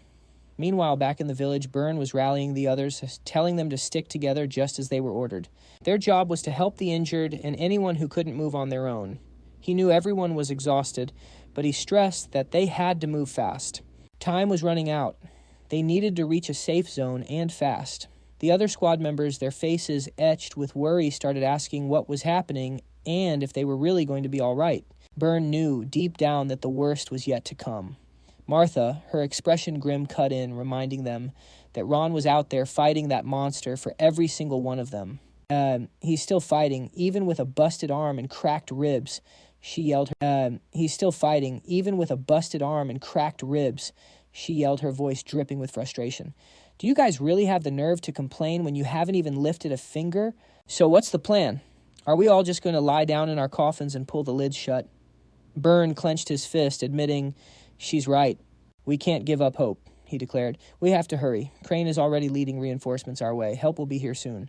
He was about to say more, but one of the party members spotted an ogre and shouted, "What's that doing here?" Byrne spun around, his face filled with dread as he wondered, why would an ogre show up here? Then someone looked in the other direction and yelled that there was another one. They were completely surrounded by ogres. They were trapped. Where in the world did these things come from? A horrible thought struck Martha. This can't be. Those psychos from Eden can control monsters. It all clicked into place. That maniacal blood demon was keeping Ron busy ignoring them because he had already sent his pets to hunt them down. One squad mate dropped to his knees in despair, saying, "This is it. We're all going to die before we can even fight back." But Byrne roared, "We can't give up.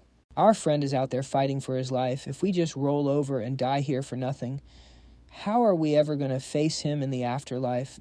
Martha walked up to Byrne and nodded. "Finally, you said something that makes sense." Luna joined them, adding, "We need to get the civilians out of here and then go help him."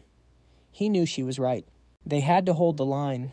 It was the only thing they could do for Ron right now while he was fighting all alone to save them. As they charged into battle, a sudden gust of wind drew their attention. Back at the fight, the demon stood calmly remarking, "You're a stubborn one, aren't you? You should just give up already." The protagonist glanced down at his shattered left arm, thinking how much it was holding him back. He briefly considered that if he just cut it off, he might be able to last a little longer. But still, why was he going through all this? Every single cell in his body was screaming in agony. Why was he pushing through a level of pain he'd never known, even in his past life, just to keep fighting this monster? The old him would have bailed a long time ago. Suddenly an image of Sylvia flashed in his mind, her hugging him, saying his name, and telling him she wanted him to prove to everyone that he was a swordsman worthy of defending the family's ideals. He remembered her words perfectly. And then there were his friends, the people he'd grown close to who were keeping him anchored here. There was Luna, who acted all cold, but was actually really kind. There was Byrne, who he clashed with at first, but who had really proven his worth lately. And of course, the blunt but principled Martha, Someone you could always count on. He'd be lying to himself if he said he hadn't started to care about them. He wanted to save this generation of incredible Zgart swordsmen. Wrath sneered, asking if all this was just a ploy to buy time for his friends to escape, while he wrestled with the demon's rage. Our hero got to his feet, sword in hand, and with a smirk said, "Glad you noticed." The demon stared at his back, remarking on his arrogance. "I'm getting real tired of you looking down on me," he growled. "Do you honestly think you can just get your body back after you destroy me and then go running after your little friends? Besides," he mocked, "how are you going to do any of that when you can barely even stand?" Overwhelmed by excruciating pain, he collapsed to his knees and let out a blood-curdling scream. Wrath declared that the moment he gave in to his rage, the fight was already over. He might have a resistance to being possessed, but once he lost control, there was no coming back. The demon sneered at him, remarking that it looked like he'd finally hit his breaking point. Then a wicked idea popped into its head. It would go slaughter his friends first and deal with him later. Now that sounded like a fun time. It cackled, wanting to see the look on his face as it lopped off their heads right in front of him. Ron glared back, thinking to himself that regular trainees wouldn't stand a chance against a berserk blood demon. He had to hold the line here until everyone else was safe. The monster paused as Ron declared his name, revealing he was a descendant of Glenn, the Northern King of Destruction. He vowed that one day he would become the greatest swordsman on the continent, and as long as his heart was still beating, he wouldn't let the demon take a single step past him. The demon eyed him with a hint of surprise, admitting that for a kid like him, he had an incredible will to fight. Calling him weak would just be wrong. Maybe it was fitting to show a little respect for such a warrior. It would remember his name. It then began to wind up for a massive punch, and Ron knew he wasn't strong enough to dodge the incoming attack. But just then, a fierce gust of wind swirled around him. Rimmer suddenly appeared, standing in front of him, and effortlessly blocking the punch with his sword. Ron smiled in relief upon seeing him, commenting that he was a little late. Rimmer just grinned back, apologized, and casually said he'd overslept a bit. He told Ron to leave this monster to him. The demon stared at the newcomer, recognizing him as the magnificent Sword Zgart. Rimmer stood there coolly and called the demon Baldy. He remarked that it had been a while, and after all, he couldn't just stand by and watch some freak take out the family's young prospects, now could he? As he spoke, the demon began channeling energy into its fist. It sneered, "Who would have thought a warrior of your caliber would be stuck babysitting trainees? It seems your clan doesn't value loyalty at all." Right after that, they lunged at each other simultaneously. The demon noted that Rimmer could barely parry a blow like that. Its gloating continued, saying Rimmer's balance was off, confirming the rumors about his energy core being shattered were true.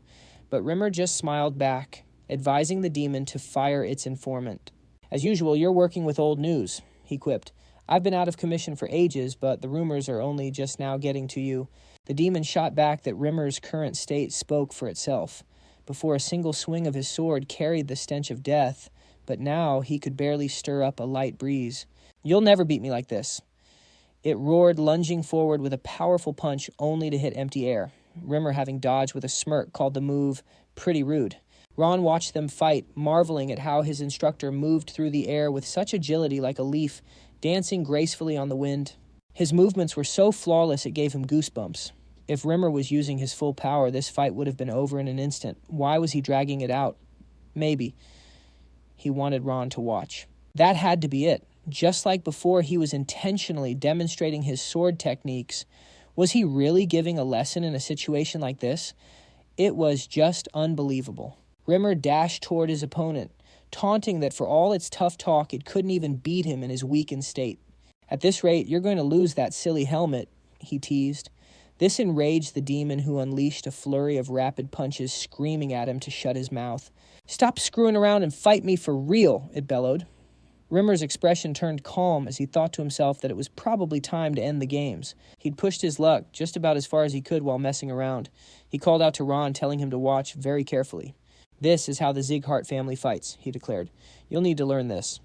Then, raising his sword before him, his expression turned deadly serious as he unleashed Swordfield Release Eye of the Storm. Instantly, a ferocious wind erupted around him. The demon stared in shock, thinking, a raging storm trapping its enemy in the center. It's a barrier of pure aura that will shred anyone who tries to pass through it. He'd made sure there was no escape. In that case, the only option left was to charge the storm head-on. The demon charged, screaming that it would kill him. Rimmer also rushed forward, and the two of them clashed in a simultaneous, devastating attack. After the impact, they stood back to back, and the demon realized that Rimmer had concentrated all the wind from the storm's calm eye into his blade, a move that had completely nullified its own power and aura. Of course, that's a sword field, no doubt about it. But how could someone who isn't a direct Zgart descendant possibly create one? With a faint smile, he explained that it wasn't actually a sword field. He had just whipped up something similar by borrowing a little power from nature, a specialty of the elves. The demon admitted he understood the situation. Even old and weakened, a tiger is still a tiger. His only regret was not being able to finish that guy off for good. The demon knew he had to be destroyed. It was crucial for achieving his goal. But Rimmer, with a calm expression, vowed they would never allow the young king to fall to someone like him. The demon conceded that the boy definitely had the qualities of a king, but Rimmer knew his group also had the talent to match a monster like that. He declared that victory was theirs today, but right after blood burst from his wounds and he began to collapse. He then went over to our hero and asked if he had considered all the angles. As a member of the Zgart family, he would eventually have to learn the sword field. It's not like mages who create barriers with mana. This field is formed by projecting pure aura. The sword field demands experience, incredible skill in wielding aura, and of course, a natural-born aptitude. Since he's a direct descendant, he's more than capable of mastering it. Until that day comes, he needs to train relentlessly. He then glanced over his shoulder with a happy smile and asked, "Were you guys watching too?" The main character spotted 3 of his teammates standing nearby and asked what they were doing there. They were absolutely thrilled to see him alive and rushed over, shouting his name. They exclaimed how relieved they were that he was okay and immediately asked about the state of his wounds. Rimmer watched them from the sidelines, thinking that the price for his power was finally coming due. For someone who isn't a direct descendant of Zgart to use the sword field, a whole list of conditions has to be met. Experience is definitely important, but so are attribute affinity, stamina, and vitality. The true price for using it is one's own life force. Even with his damaged energy core, he had unleashed the sword field by sacrificing his own lifespan. A gamble like that was bound to leave a permanent mark on his body. It's not like he regretted it for a second. What he had witnessed before jumping into that battle was definitely the birth of a new king. In that very moment, he had made his decision. He would serve this child as his lord. With a shattered energy core, his life had been slowly dimming. However, thanks to these kids, everything turned around. His world was suddenly sparkling with new colors. He didn't regret it in the slightest, even if it meant his own life would be cut short. Before he finally hangs it up, the only thing he wants to see is that boy become a king. Sometime later, at the Zgart family's main estate, Glenn demanded that the elf repeat himself. He asked, "So you're claiming that Rayon confronted the mad blood demon?" Rimmer let out a laugh, saying he knew Glenn would be surprised. That was the whole reason he'd hurried back to deliver the news in person, to see the look on his face. The head of the Zgart family bellowed at him to stop clowning around and get to the important part of the report. Rimmer confessed that he hardly believed what he'd seen himself. However, he swore that he was telling the truth and not trying to deceive him. Plus, he wasn't the only one who saw it. The trainees from the 5th and 6th training grounds saw it all. Even the residents of Cebu village can confirm his story. Rayon fought the mad blood demon completely on his own. Glenn noted that a monster of that caliber was comparable in strength to a swordmaster. If this story was true, he asked then how severe were the squad's injuries. Rimmer explained that most of them only had minor injuries, but Rayon was in bad shape after battling the demon. Despite that, he managed to hold out until Rimmer arrived on the scene. The head of the Zgart family asked if he was really expected to believe all this. He remarked that the whole story was just too hard to swallow. However, he was convinced when he saw with his own eyes that Rayon had reached the level of an expert. The kid had actually survived a brawl with a demon on par with a swordmaster. That's why Rimmer gave him the elven potion without any hesitation. Glenn remarked that the potion was a priceless treasure derived from the sap of the Second World Tree, something that couldn't be bought for even 1,000 gold coins. Rimmer simply stated that Rayon deserved it. The family had observed that it seemed Rimmer was fully committed to supporting him. Rimmer let out a breath and said he was simply concerned about Rayon's future, as he was with all his trainees. Glenn noted that he understood his motives. Glenn then gave an order to summon the lords. He declared they would hold a meeting as soon as the trainees returned with their official reports. The butler confirmed he would carry out the orders, after which the head of the Zgart family actually praised the elf. Rimmer, overjoyed, asked when the last time he'd gotten a compliment was. "Feels like it's been 20 years, hasn't it?" Glenn remarked, adding that if Rimmer talked less, he'd hear praise a lot more often. "So when are the trainees due back?" He mused that they should be very close by now. Sometime later, our protagonist figured they were running seriously late, all thanks to Eden's interference. Still, they had managed to successfully wrap up the mission in Cebu village. But after the attack from the Mad Blood Demon and the fresh wave of damage it caused, they were held up even longer, helping to rebuild the wrecked village, though he, being the most seriously injured, was recovering in the village elder's home. The moment he woke up, he immediately started hounding Wrath for his reward from their bet. Naturally. Wrath argued that the whole thing should be called off since Instructor Rimmer was the one who actually killed the demon. In the end, they compromised, and he received the characteristics as his prize. After that, Wrath irritably demanded why that one specifically. Utterly confused, our hero asked, "What was that?" The system window then announced he'd received a characteristic as a bonus for winning the bet with Wrath. He had obtained Unbending Will. Now, when taking significant physical or mental damage, his mental fortitude and pain resistance would get a temporary boost. The MC thought to himself that he never expected to get a whole new characteristic. Now, even if Wrath hits him with the Wrath effect, he'd be able to push through it. Wrath fumed internally. How did he get so lucky scoring Unbending? Well, this system is an idiot. This gives him a massive advantage. I specifically designed the system so the user gets the abilities they need most first. Without that little gift, fate would have already served me his body on a silver platter. Okay, calm down. I still have time. Little by little, my strength is coming back faster and faster. My anger is growing steadily inside this kid. Even if Rand shows progress unheard of, for a human in the end, I will be the victor. Very soon, this body will be mine. And when that day comes, the remnants of his soul will rot in ice for eternity. A while later, Elun, the outer commander of the Zgart family, announced that they had returned. Dorian wearily whispered that he just wanted to go home and get a good night's sleep. Luna quietly mumbled that she wanted ice cream. Martha sighed, admitting she was exhausted. Burren noted that they'd somehow managed to make it back, adding that he knew they were all dead tired. But it was too early for them to rest. Our protagonist gave the commander a surprised look.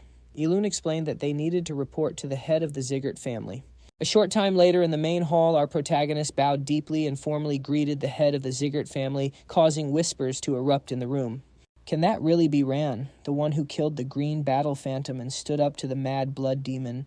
He has the air of a high-ranking swordsman, so the rumors weren't just talk. The MC reflected that being summoned to report had thrown him for a loop. At first, but he quickly realized this was an unexpected golden opportunity. All the top-ranking members of the Zgart clan's fighting force were gathered here. He'd come to a critical realization during this mission at his current rate of growth. He'd be relying on pure luck in future fights against stronger enemies. This meant he urgently needed to find another way to get stronger fast. Currently, not just the family head and his cronies were in the hall, but the leaders of the clan's main bloodline were present as well. This told him Glenn was not underestimating the gravity of the situation. On top of his sharp insight, he was the kind of leader who always gave credit where it was due, which meant this was a golden opportunity for our hero. To get stronger, he needed to prove his worth and mastered new techniques. Glenn addressed Ron, stating he'd heard he played a pivotal role in the incident. He was ordered to report every detail. The protagonist began explaining that the moment they set foot in Cebu village, they received a warm welcome from the townspeople. However, the peace was shattered when a green battle phantom attacked, searching for the Goblin King's Mana Stone. Just when they believed the mission was over and were about to head home, a mad blood demon appeared on the scene, likely because he'd lost contact with his subordinate. He knew that trying to stop the demon with all the trainees would result in catastrophic losses, so he chose to become the bait. Karan, however, shouted in frustration, "How dare he spin such a yarn in this sacred hall? Does the patriarch actually believe this nonsense? He's only 15 years old, yet he survived a green phantom. And now he claims he successfully lured away a mad blood demon. He's clearly making it all up." The protagonist simply turned to Dorian and said, "Show them." Dorian announced he would now present the proof. A moment later, everyone recognized the items: the severed hands of the green battle phantom and the silent blood demon. It was undeniable. Everything he said was true. Our hero then addressed the leader. "This may be presumptuous, but I request permission to draw my sword." Glenn granted his request. Ron drew his blade from its scabbard, unleashing his power. The crowd gasped in astonishment. That's sword energy, and those flames are incredibly intense. 10 years ago, during the determination ceremony, his mana was considered mediocre at best. Could this truly be the same person with that kind of power? It was actually believable that he could defeat the green battle phantom. The protagonist asked coolly, "Is this proof enough?" Curran could only think, that damn half-breed. If he had truly reached the expert level and brought back trophies from the scum of Eden, there was nothing left to argue. The head of the Zgart clan declared to all the trainees, "You have all performed an amazing job.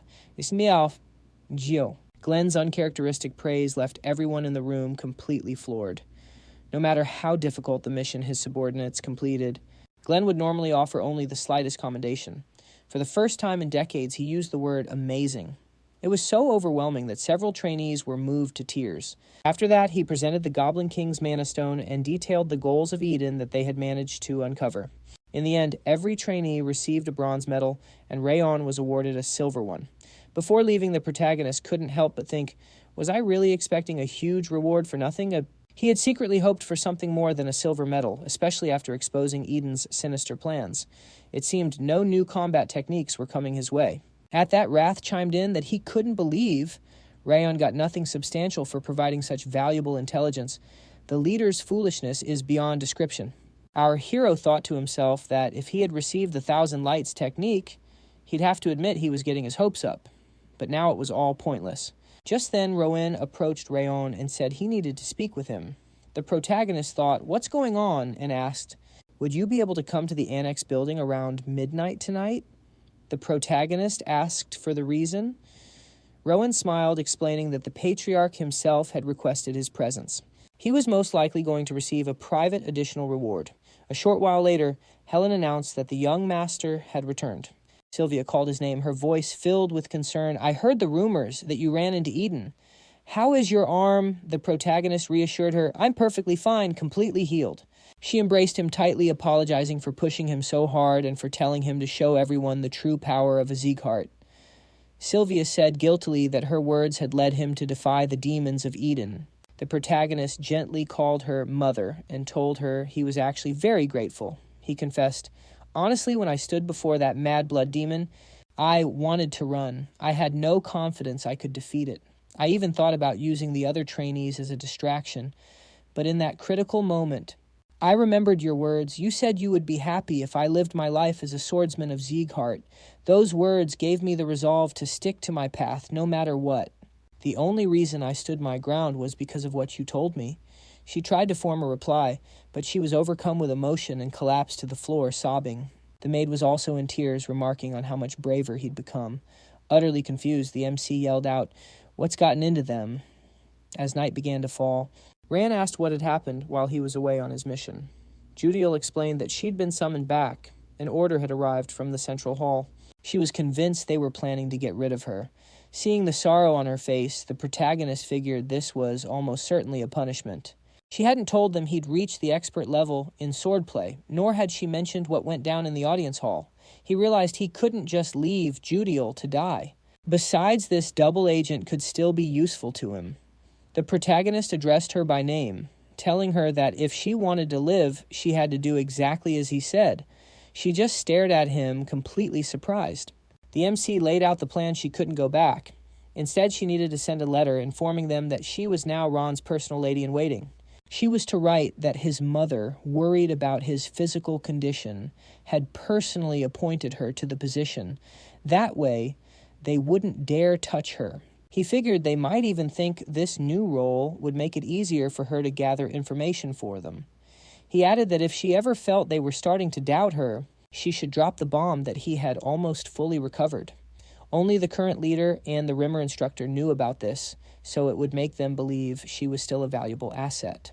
He told her if she was on board, she should send the letter immediately, and to act as confident as she possibly could. Judiel replied that she understood everything perfectly. Right after Wrath pointed out that her every move screamed fear and hesitation, questioning why Ron needed such a useless spy. But Ron countered that she wasn't without her talents. Judiel could serve as excellent bait to lure out Karen. The protagonist then mused to himself that he saw a bit of his old self in her. He couldn't just stand by and watch someone get used and then tossed aside. Gazing out the window, the protagonist asked, "So what's on the agenda for today?" A short time later, the MC triumphantly approached the head of the clan, announcing that he had come as ordered. Glenn waved it off, saying they could skip the formalities. He wanted to get straight to the point. "What kind of movement technique did you use on that mission?" Ron wondered why he was suddenly asking about that. Cautiously, the protagonist answered that for a martial artist, footwork is a matter of life and death. He explained that he'd simply used a basic technique, the river step, which is taught to all beginners.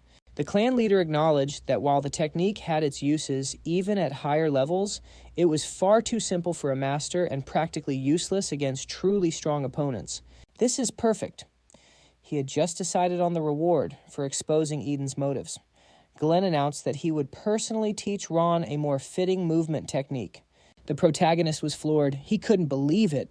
The great Glenn was going to teach him personally. Glenn then warned him to watch very carefully, because he wouldn't be repeating himself. As the clan leader readied himself, the MC realized this was it, the movement technique of the continent's strongest martial artist. This was a once-in-a-lifetime opportunity. He had never witnessed anything like the moves Glenn was demonstrating. They were smooth, yet fast, powerful, yet subtle. Nowhere else on the entire continent could you find such free-flowing and sweeping footwork. He'd only been watching for a moment, but the steps were absolutely mesmerizing. He knew he could never have figured this out on his own, even with the Ring of Fire cranked to its maximum. Glenn called this technique the Step of Supreme Harmony. A system window popped up, reporting that the Ring of Fire had detected the Step of Supreme Harmony. The first stage of the technique, True Paradise, had been successfully learned. Afterward, the clan leader asked if he'd been able to follow the technique. Apologetically, Ron admitted that his current skill level wasn't high enough to grasp the whole thing. "I barely understood the very first step you took," he said. Glenn asked, "Is that so? Well, then that's all. You may leave. This is your reward for uncovering Eden's motives. Whether or not you can master it from here is up to you." The protagonist bowed deeply, expressing his gratitude before taking his leave. A little later, Rowan commented with a laugh that he never expected Glenn to actually teach him the Step of Supreme Harmony. Quite the twist, isn't it? After all, I'm the one who created that technique in the first place. He wondered aloud if Ron could actually master such a complex martial art. But Glenn remarked that he was certain Ron had already mastered at least half of it, specifically the first stage, True Paradise. He'd grasped it all intuitively. The technique, the Step of Supreme Harmony, is built from that very first stage. He might not realize just how fundamental it is yet, but in time he'll understand what needs to be added to that first step, and one day he will absolutely master the Step of Supreme Harmony. Several days had passed since Glenn showed our hero the technique. The protagonist kept training with the system's help, but he just couldn't master it. After Wrath snidely remarked that he'd already told him such a technique was beyond his reach, the MC thought in frustration that he expected to get it after a few tries, but it was still no good. "Ran," Sylvia shouted, hopping over the fence. "What are you doing out here? You need to rest," she insisted. Ran was taken aback. Did her power core really get damaged, he wondered. She huffed indignantly. "You made a promise." He'd promised to rest until he was fully healed, and now he was trying to calm her down. He couldn't help but think his own mother was way scarier than any demon lord. In the end, learning the Step of Supreme Harmony had to be put on the back burner, and even when he tried to practice the technique in secret, Helen and the other maids kept a close watch on him, making sure he couldn't practice. Rayon thought they were going overboard, but to be honest, sometimes it was actually nice to just kick back and relax. Suddenly, a maid rushed in to announce that Ron Zgart had arrived. The protagonist thought, that's supposed to be Baldur's son. The one who's Glenn's fourth son, right? When he asked what Roden was doing in the annex, the maid stammered in fear that she had no idea. It turned out, however, that Roden had already started getting rough with the mistress and the maids upon his arrival. The protagonist's expression darkened as he listened. A moment later, Roden was complaining that an important guest had arrived, Yet, not only were the servants completely disorganized, but they were also claiming they never received a letter about his visit. Sylvia calmly pointed out that they hadn't, in fact, received any letter. He shot back irritably, asking if she was calling his head butler a liar, or even worse, suggesting that he himself was lying. She quickly clarified that wasn't what she meant at all and pleaded with him to wait just a moment, promising they would get everything ready immediately. As Sylvia and the maids scrambled to clean up the mess, Roden thought with a furious scowl that this whole situation was really ticking him off. He had just destroyed a white blood cult base, so all the family's attention should have been on him at least. That's what he'd been expecting. And what happened instead? They didn't even mention his name. That scum Rayon had stolen all the spotlight. How dare a half-breed steal my glory? He seethed, spitting on a maid's hand. How long am I supposed to wait? Helen yelled out indignantly that even for a member of the main family, he was going too far. Roden angrily retorted, striking the maid. Who do you think you are raising your voice to me? I'm not just a member of the main branch. I'm your master. Even if I ended you right here, the worst I'd face is 2 days of house arrest. And you seriously thought you had any right to interfere. Sylvia cried out for him to stop, while Judiel, turning to Sylvia, yelled, It's too dangerous. The maid thought to herself that she wouldn't let anyone harm Sylvia. Just then, the protagonist appeared, sword in hand. Roden asked if that was Rayon himself. He smirked, saying he'd just come for a visit and that Rayon was right on time. But what's that in your hand? Are you really planning to wave that little stick in front of me? A direct descendant of the main line, he advised him to put it away before things got ugly, then declared, with a smug grin, introducing himself as Baldur's son and the master of the Central Martial Arts Hall. The protagonist just shot back as he charged forward. Does any of that matter? But at the last second, Roden's butler intercepted the blow, snarling that Rayon was acting like a rabid dog. Rayon just decked him in the face. Roden screamed, Do you have any idea who you just swung your sword at? Of course I do, Rayon replied coolly. Settling into a fighting stance, he added, I'm striking down an insolent intruder. Roden sputtered in disbelief. This is insane. I am the rightful owner of this territory. The protagonist just kicked him in the stomach and declared flatly, You're wrong.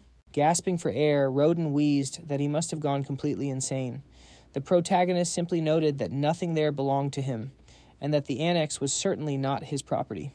Rayon declared, raising his sword high, This place belongs to me and my family. Roden screamed in terror, but suddenly a voice commanded, Stop right there. Judging by his uniform, he's from the Heavenly Sword Order, Rayon thought.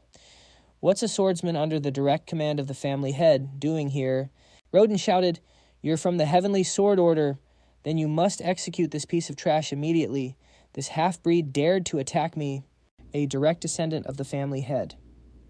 The swordsman pointed out coolly, We only obey the direct orders of the clan head. You should calm yourself as well. Roden yelled in shock, What do you mean? How can you, one of the family's guard dogs, disobey me? His butler quickly whispered that he needed to back down. Making a scene in front of a swordsman from the Heavenly Sword Order will only make things worse for you. Roden gritted his teeth in fury, and before storming off, he said, turning to Rayon, I won't forget what happened today. Just you wait. You'll soon realize you should have never dared to cross me. He vowed to make him suffer a humiliation and pain far worse than death, while Helen apologized to her mistress. She felt she hadn't done her duty, and that it was all her fault, but Sylvia insisted she was mistaken, telling her she had acted with incredible bravery and done nothing wrong. Sylvia told her not to worry, and that she would handle it, but Rayon stepped in, declaring he would take care of the situation himself. He explained that this was far more than a simple provocation, and asked them to leave it all to him. They just needed to trust him.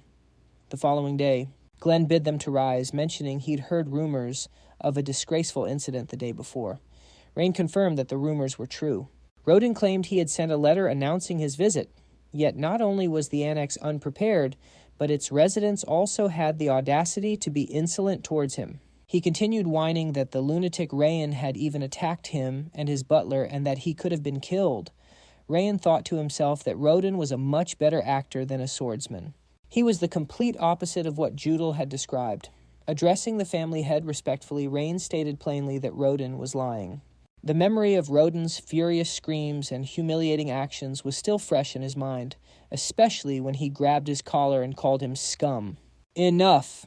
Glenn commanded, adding menacingly, "Have you both forgotten where you are?" The clan had then noted that since their stories didn't match, he would have to call a witness to sort things out. At that, Rayon stepped forward, introducing himself and greeting the head of the clan. Glenn instructed him to recount what he saw. Rayon explained that while young Master Rodin claimed to have sent a letter, no such letter had ever arrived at the annex. He testified that Lady Sylvia and her maids were tending the garden as usual when Rodin suddenly barged into the annex and started causing a scene. Rayon was completely taken aback. He had fully expected Rayon to side with a direct descendant over the so-called worthless occupants of the annex. However, the man was telling the absolute truth. Glenn then turned to a terrified Rodin. "It seems things weren't quite as you described it. Did you lie to me?" Rodin desperately yelled that the real issue was a member of a collateral branch attacking a direct descendant, an incident that could destabilize the entire family hierarchy. Glenn acknowledged that it was indeed a problem, and since both parties had acted improperly, they would both receive a fitting punishment. "Judge, surpass. Yeah, words, just a punishment." Rodin shrieked, arguing that letting Rayon live would only cause more problems for the family down the line. Rayon declared to the clan leader that he would accept any punishment with dignity, but that there was one thing he needed to do first. "And what is that?" Glenn asked. Rayon explained that Rodin had publicly humiliated his mother and assaulted the maids, and yet he had not answered for his actions. The clan leader, clearly displeased, reminded them, "I have already said both of you will be punished. Do you truly wish to continue this conflict?" He then unleashed his powerful aura. "Do you have any idea who you are dealing with?" Rayon felt as if the entire hall might collapse under the sheer pressure of his presence. Rayon acknowledged his power, but replied, "I do. However, the leader himself said that we stand on the sacred ground of swordsmen. I agree with the philosophy that a swordsman should let his blade do the talking. Therefore, I ask that you permit us to have a duel." Glenn mused that this would be quite a spectacle, and so he authorized the duel. It was set to take place in exactly 1 week at the Central Training Hall, and they were told to prepare themselves. After a moment, Balder Zgart, the master of the Central Martial Arts Hall, crossed his arms and stated that he understood the situation completely. So a duel was officially happening. Raiden turned to his father and confirmed it, complaining that Rayon was so arrogant he dared to issue a challenge right in front of his grandfather. He explained that if he won, he would get to destroy his opponent's energy core, but if Ron won, he and his butler would have to apologize to the annex staff. Additionally, the masters from the Central Martial Arts Hall would be forbidden from ever approaching the annex. He pointed out that no matter how talented Ron was, he was still just the son of Sylvia and some random vagabond. Raiden declared he had to show him what a true representative of the main family branch was made of. Raiden insisted there was no need to worry, pointing out that he was unarmed during their last encounter. This time, Ron would be no match for him, as he had already reached the intermediate expert level. Balder laughed, making it perfectly clear this was his son. He warned him, however, not to take it too far and kill him, but to leave him with his miserable life. It would be enough to leave him a crippled swordsman, he said. The goal was to make him lose all hope for his future. With a nasty smirk, he promised he would do it. Sometime later, the protagonist was training in the garden while Sylvia and Helen watched him from a window.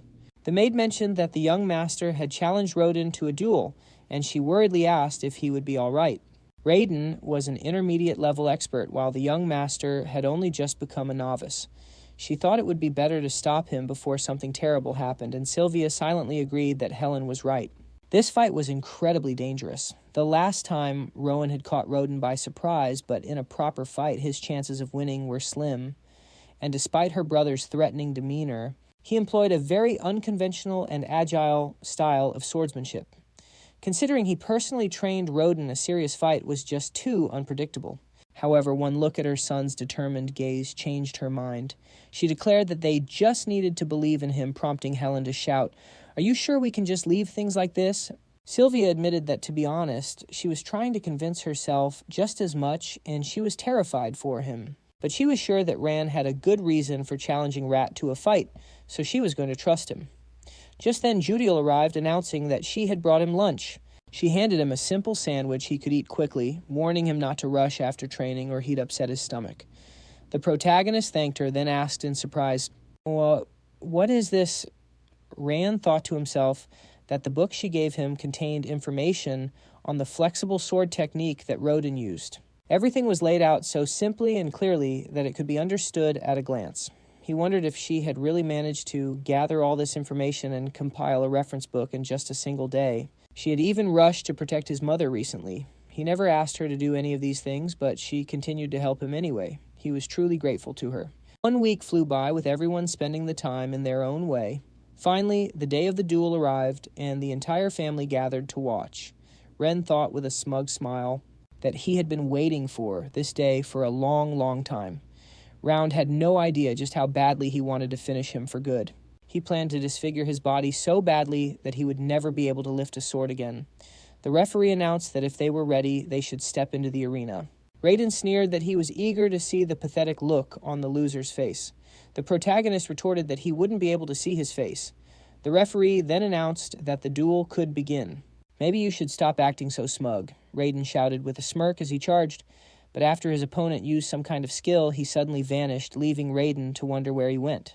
The protagonist appeared directly behind his opponent and stated, "This is your first death." Raiden was in absolute shock, thinking, "When did he manage to get behind me?" The MC furiously remarked as he cocked back his fist, "Today, you'll die as many times as you deserve."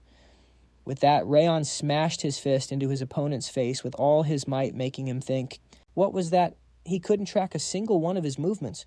What did he do? As he lay on the ground, the protagonist asked, "How long are you going to lie there? Get up already." "This is for lying about the letter you sent," he declared. Enraged, Raiden shouted furiously as he scrambled up, swinging his sword wildly. "You arrogant piece of trash," Raiden seethed. "You'll regret not finishing me when you had the chance." As they charged at each other, Raiden suddenly wondered, in surprise. Where did he go again? He was sure he'd only been grazed. "I'm over here," Rayon said coolly, smashing the hilt of his sword into Raiden's face from the left. "That's for ruining the flowers my mother grew." Rayon then cracked him in the face again. "And that's for trampling on them." Then Rayon landed a solid punch to his jaw. "And this one is for laying a hand on Helen." Raiden's mind reeled. What is happening? This can't be real. This trash should only know the basic flexible sword and river step techniques. He's just a low-level expert. He has to be weaker than me. So why am I losing? Helen watched the duel alongside Sylvia. The young maid thought to herself, Lord Rain could have ended this fight with a single blow, but he was intentionally letting his opponent get back on his feet. It was almost like he wasn't fighting to win, but to make a statement for them. Helen, through her tears, realized he was unleashing his fury for all the insults they'd endured. Even though she was just a maid, treated as less than human in this place, utterly governed by bloodlines, Rand had challenged and utterly demolished a direct descendant. Watching her son Sylvia thought about how her father only ever valued raw power, a trait that was slowly stripping the humanity from this family day by day. She'd never truly felt like she belonged.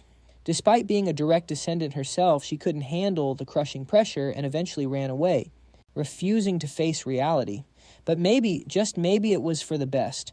Now she could see a new path, a way to use her own power to shatter the oppressive order of this hopeless place.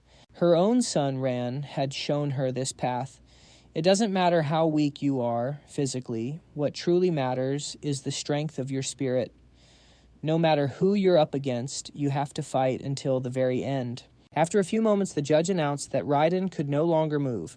The duel's winner had been decided. The victor is Rayon Boulder, shouted, turning to his son and roaring that he had disgraced their entire family. Rimmer, however, joyfully screamed that he knew Rayon would win all along. Dorian yelled that this was exactly the performance he'd expected from him. Huna shouted his name in triumph. Martha and Byrne both yelled that they knew he would win. At this time, the head butler reflected that in all his long years of serving the Zgart family, this was the very first time he had ever seen everyone so openly support an indirect descendant, completely ignoring his station. Glenn mused that earning such praise from one's allies regardless of status was an impressive sight. However, what truly stunned him was that during the fight, despite the boy's apparent lack of skill, he managed to execute the step of supreme harmony. This was a footwork technique that Glenn himself had developed through long years of ascetic training. A normal master could spend half a lifetime trying to learn that technique, yet Ran had seemingly picked it up in just 1 week. And on top of that, he was commanding this level of support at such a young age. Their family had always prized strength above all else. It was essential for survival in the world of aristocrats. Even he felt powerless to change this way of life. As an indirect descendant himself, Rayon had personally felt the injustice of this system. However, perhaps this boy would be the one to finally change the very foundations of this family. Rising from his throne, he declared that the result of the duel was settled. All that remained was to carry out the agreed-upon terms. Following this, the head of the family turned to his butler, ordering him to use any excuse he could find to slash the Central Martial Arts Hall's budget in half. The butler, with a sly grin, promised to carry out the order. After that, the terms of the duel were immediately enforced under Glenn's strict supervision. Raiden was forced to publicly confess his misdeeds. He got on his knees and apologized to Sylvia and the maids, and then Glenn. By the decree of the family, Head forbade anyone from the Central Martial Arts Hall from setting foot near the annex. The maids could finally let out a collective sigh of relief as their tense faces broke into joyful smiles. When the whole affair was finally over, they all headed home together. At the main gate, a beaming Sylvia grabbed Rand's hand and asked when on earth he managed to get so strong. She was more than just pleasantly surprised. The young hero snapped that she didn't need to hang on him so tight, promising he would explain everything later. Just then, the swordswoman remarked how he was suddenly acting more like a kid, a complete 180 from the impression he gave earlier. The sorceress piped up that Rimmer said it was thanks to the strength he displayed, that Rayon survived the fight with the mad blood demon, and she figured that was probably true. The fighter added that the moves he pulled off were close to perfection. That kid has extraordinary talent. She stated that it would be a huge mistake not to recruit him for their squad. He remarked that he wouldn't mind scooping him up for his squad, the Black Tigers, after graduation either. The swordswoman told him to forget about it. She insisted it was too soon to place that kind of responsibility on his shoulders. The sorceress then pointed out that the trainees of the 5th training hall had very little time left until graduation, and they'd get to decide for themselves which squad to join. They all agreed that this boy was in a league of his own. However, he wasn't the only standout in the 5th training hall. There was also Martha and Burr, as well as Luna. All three of them would be a perfect fit for any squad they ended up in. I mean, they were all seriously strong and skilled trainees. This upcoming selection ceremony is shaping up to be a real show. A little later, back in our hero's room, Judiel asked him if he'd planned that whole duel demand from the start. The MC admitted that, yeah, pretty much. He was, at the very least, sure he was going to win. She sighed, saying he was a genuinely scary guy, but still way kinder than most of the people around here. Rowan then asked, "So, I'm kinder than the rest, huh?" Judiel just smiled, saying she was truly grateful that he'd saved her from Karen back then. And with that, she took off telling him he needed to get some rest. Our protagonist thought to himself that her expression seemed completely genuine. It looked like her attempts to protect Sylvia and her reaction to everything were the real deal. Maybe he ought to tell her he'd made up that whole story about the rampaging worm. A while later, over in the main hall, Rimmer cheerfully greeted the clan head. Glenn immediately asked where he got his hands on so much gold. Rimmer explained he'd made a bet with that loser. Well, he meant to say with the master of the Central Martial Arts Hall, and it was all thanks to Rayon. On top of that, he'd scored a massive stash of enhancement pills for the 5th training hall. Glenn couldn't help but think the instructor was just cashing in on his son. The clan head said he was positive Rimmer wasn't just there to flaunt his new wealth. He told him to just spit out the real reason he came. Rimmer said, all right, and that he'd get right to the point. He had a proposal. Glenn asked what he was getting at since he'd already given him complete control over the training. Rimmer clarified that this proposal wasn't about the training itself. He was asking for permission to change up the procedure for the trainees' graduation exam. The clan head asked, "So you want to change the exam?" He told him to explain it in more detail. Rimmer explained that as it stood to pass the exam, a trainee either has to get the instructor's approval or win a duel against another trainee. However, the current batch of trainees fought the Owen Knights, and on their second mission, they took lives putting their own on the line in a real-deal fight. They've already reached a level far beyond what you'd expect from trainees. And that's why the 5th training hall needs a completely new kind of test. Glenn found this proposal pretty interesting. Rimmer said he wanted to make it a survival test, thinking their precious Zgart bloodline wouldn't be much help. If they can survive out there with no help from anyone, they'll prove they're worthy of becoming true knights. Rimmer then asked, "Now isn't that a fantastic proposal?" Glenn gave him a thoughtful look. and said he'd changed. Rimmer, confused, asked, "What are you talking about?" The clan head pointed out that after the day his energy core was shattered, he'd basically retired and stayed out of the spotlight for a long time. But now, after meeting this year's crop of newcomers, he wasn't so listless anymore. In fact, he was full of passion and energy for teaching. Rimmer claimed that kind of talk was just making him blush. Glenn's expression brightened considerably, and he noted that he completely agreed with his own assessment. It was as if Rimmer had just uncovered a hidden talent for mentoring. Who knows, maybe the day will come soon when he places someone he personally trained in the clan leader's chair, someone he raised with his own 2 hands. The clan head asked, "Are you talking about Rayon?" Rimmer shot back, "Who can say for sure? It could be Burr Martha or even Luna." Glenn smiled, finding the whole thing amusing. He gave Rimmer 1 week to prepare the entire exam program. If he failed, this whole conversation would be off the table.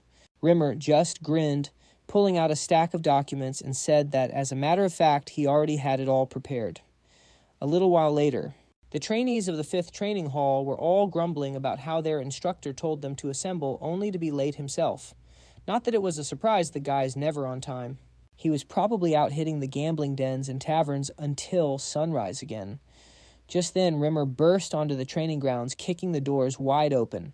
He cheerfully announced his apologies for the delay, claiming he was a bit late, because he stopped to visit some orphans on his way over.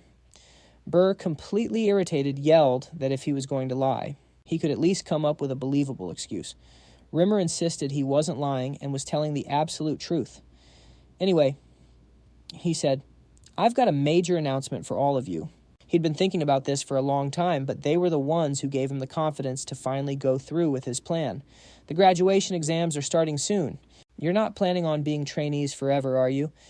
One of them mentioned that the rumor was the graduation exam usually meant getting the instructor's sign-off or dueling another trainee. He cheerfully explained that, while that was the usual procedure, their exam was going to be a little different.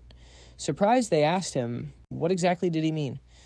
Rimmer pointed out that they'd already gained plenty of experience sparring with the Owen trainees and even got real combat experience with the South-North Union. Even though they were only privates, they had even managed to survive Eden's surprise attack on their last mission. That was why, instead of some pointless duels just to get an instructor's approval, they would be sent to explore the world on their own and discover new things. The instructor announced with a grim smile that the theme of this graduation exam was survival.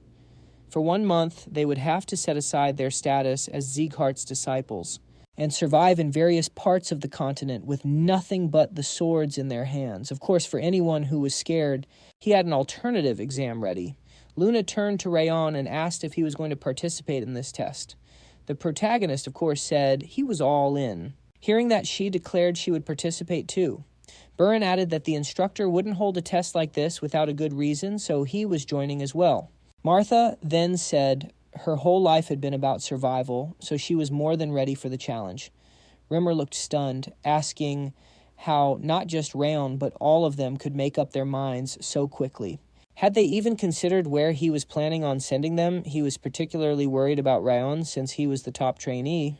His decision would undoubtedly influence the others, and they would follow him without thinking. Rayon replied that he never expected it to be easy, but he doubted that the instructor would make this decision without thinking it through. After all, he had never given them an impossible task. Rimmer admitted he deserved praise for his insight, but that it wouldn't earn him any special treatment, and with that, he prepared to tell them where they would be going. Rimmer then read from the document, the Levin Desert for Burren, the Cyan Canyon, for Martha, the Kadam Jungle for Luna, and finally Haben Castle in the northeast for Rayon. Rayon was shocked, wondering what in the world that place was. The instructor explained that it was a perpetual battlefield where they'd have to fight off monsters pouring in from the northern sea and Mount Stalin every single day. The place was known as Hell on Earth, a place where you often didn't even have time to sheath your sword. It was going to be difficult for everyone, but it would be especially hard on him. They had 1 month before being sent out, so they had to prepare thoroughly.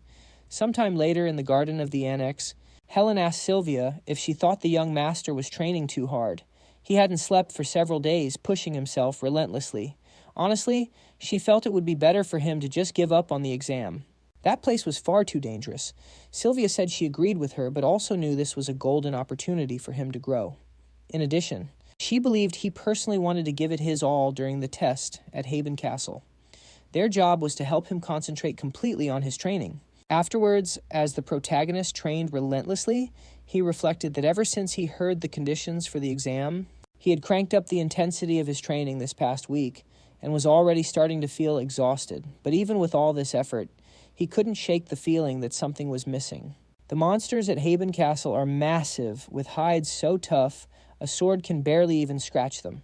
Using the Zgart family's swordsmanship, which is perfectly balanced between offense and defense, would put him at a huge disadvantage.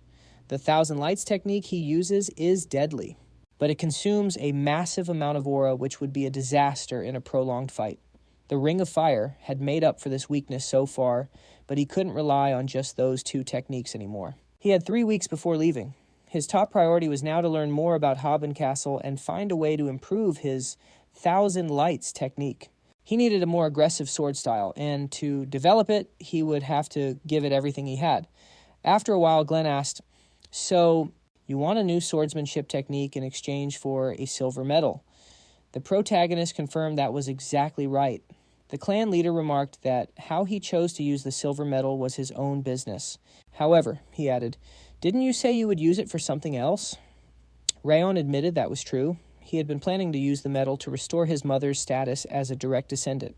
Glenn then asked if, knowing what was at stake, he was still determined to use the silver medal for this.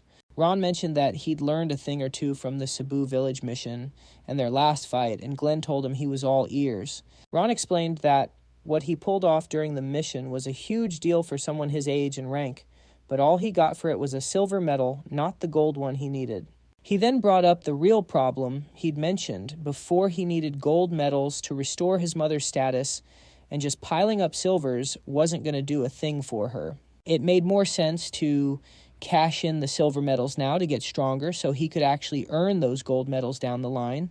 The clan leader, his aura flaring, confirmed that Ron's logic was sound, saying, "Take this. You're going to need it at Castle Haboon. If you don't trust it, pick something else." Ron read the title, etched on the book, Fangs of Madness. He thought to himself that at least Glenn wasn't cheap when it came to giving out proper rewards. Since Glenn had picked it out himself, Ron knew its power was the real deal. "I'll gladly accept it," Ron said respectfully. The clan leader told him to pour everything he had into learning it. Just as Ron was about to leave, Glenn stopped him, saying, "Hold on." He wanted to ask a question, seeing as Ron was seeking a new sword technique right before this mission. "You barely have a clue what's waiting for you. Aren't you the least bit afraid of Castle Haboon?" "You know, you could have just said no," Glenn pointed out.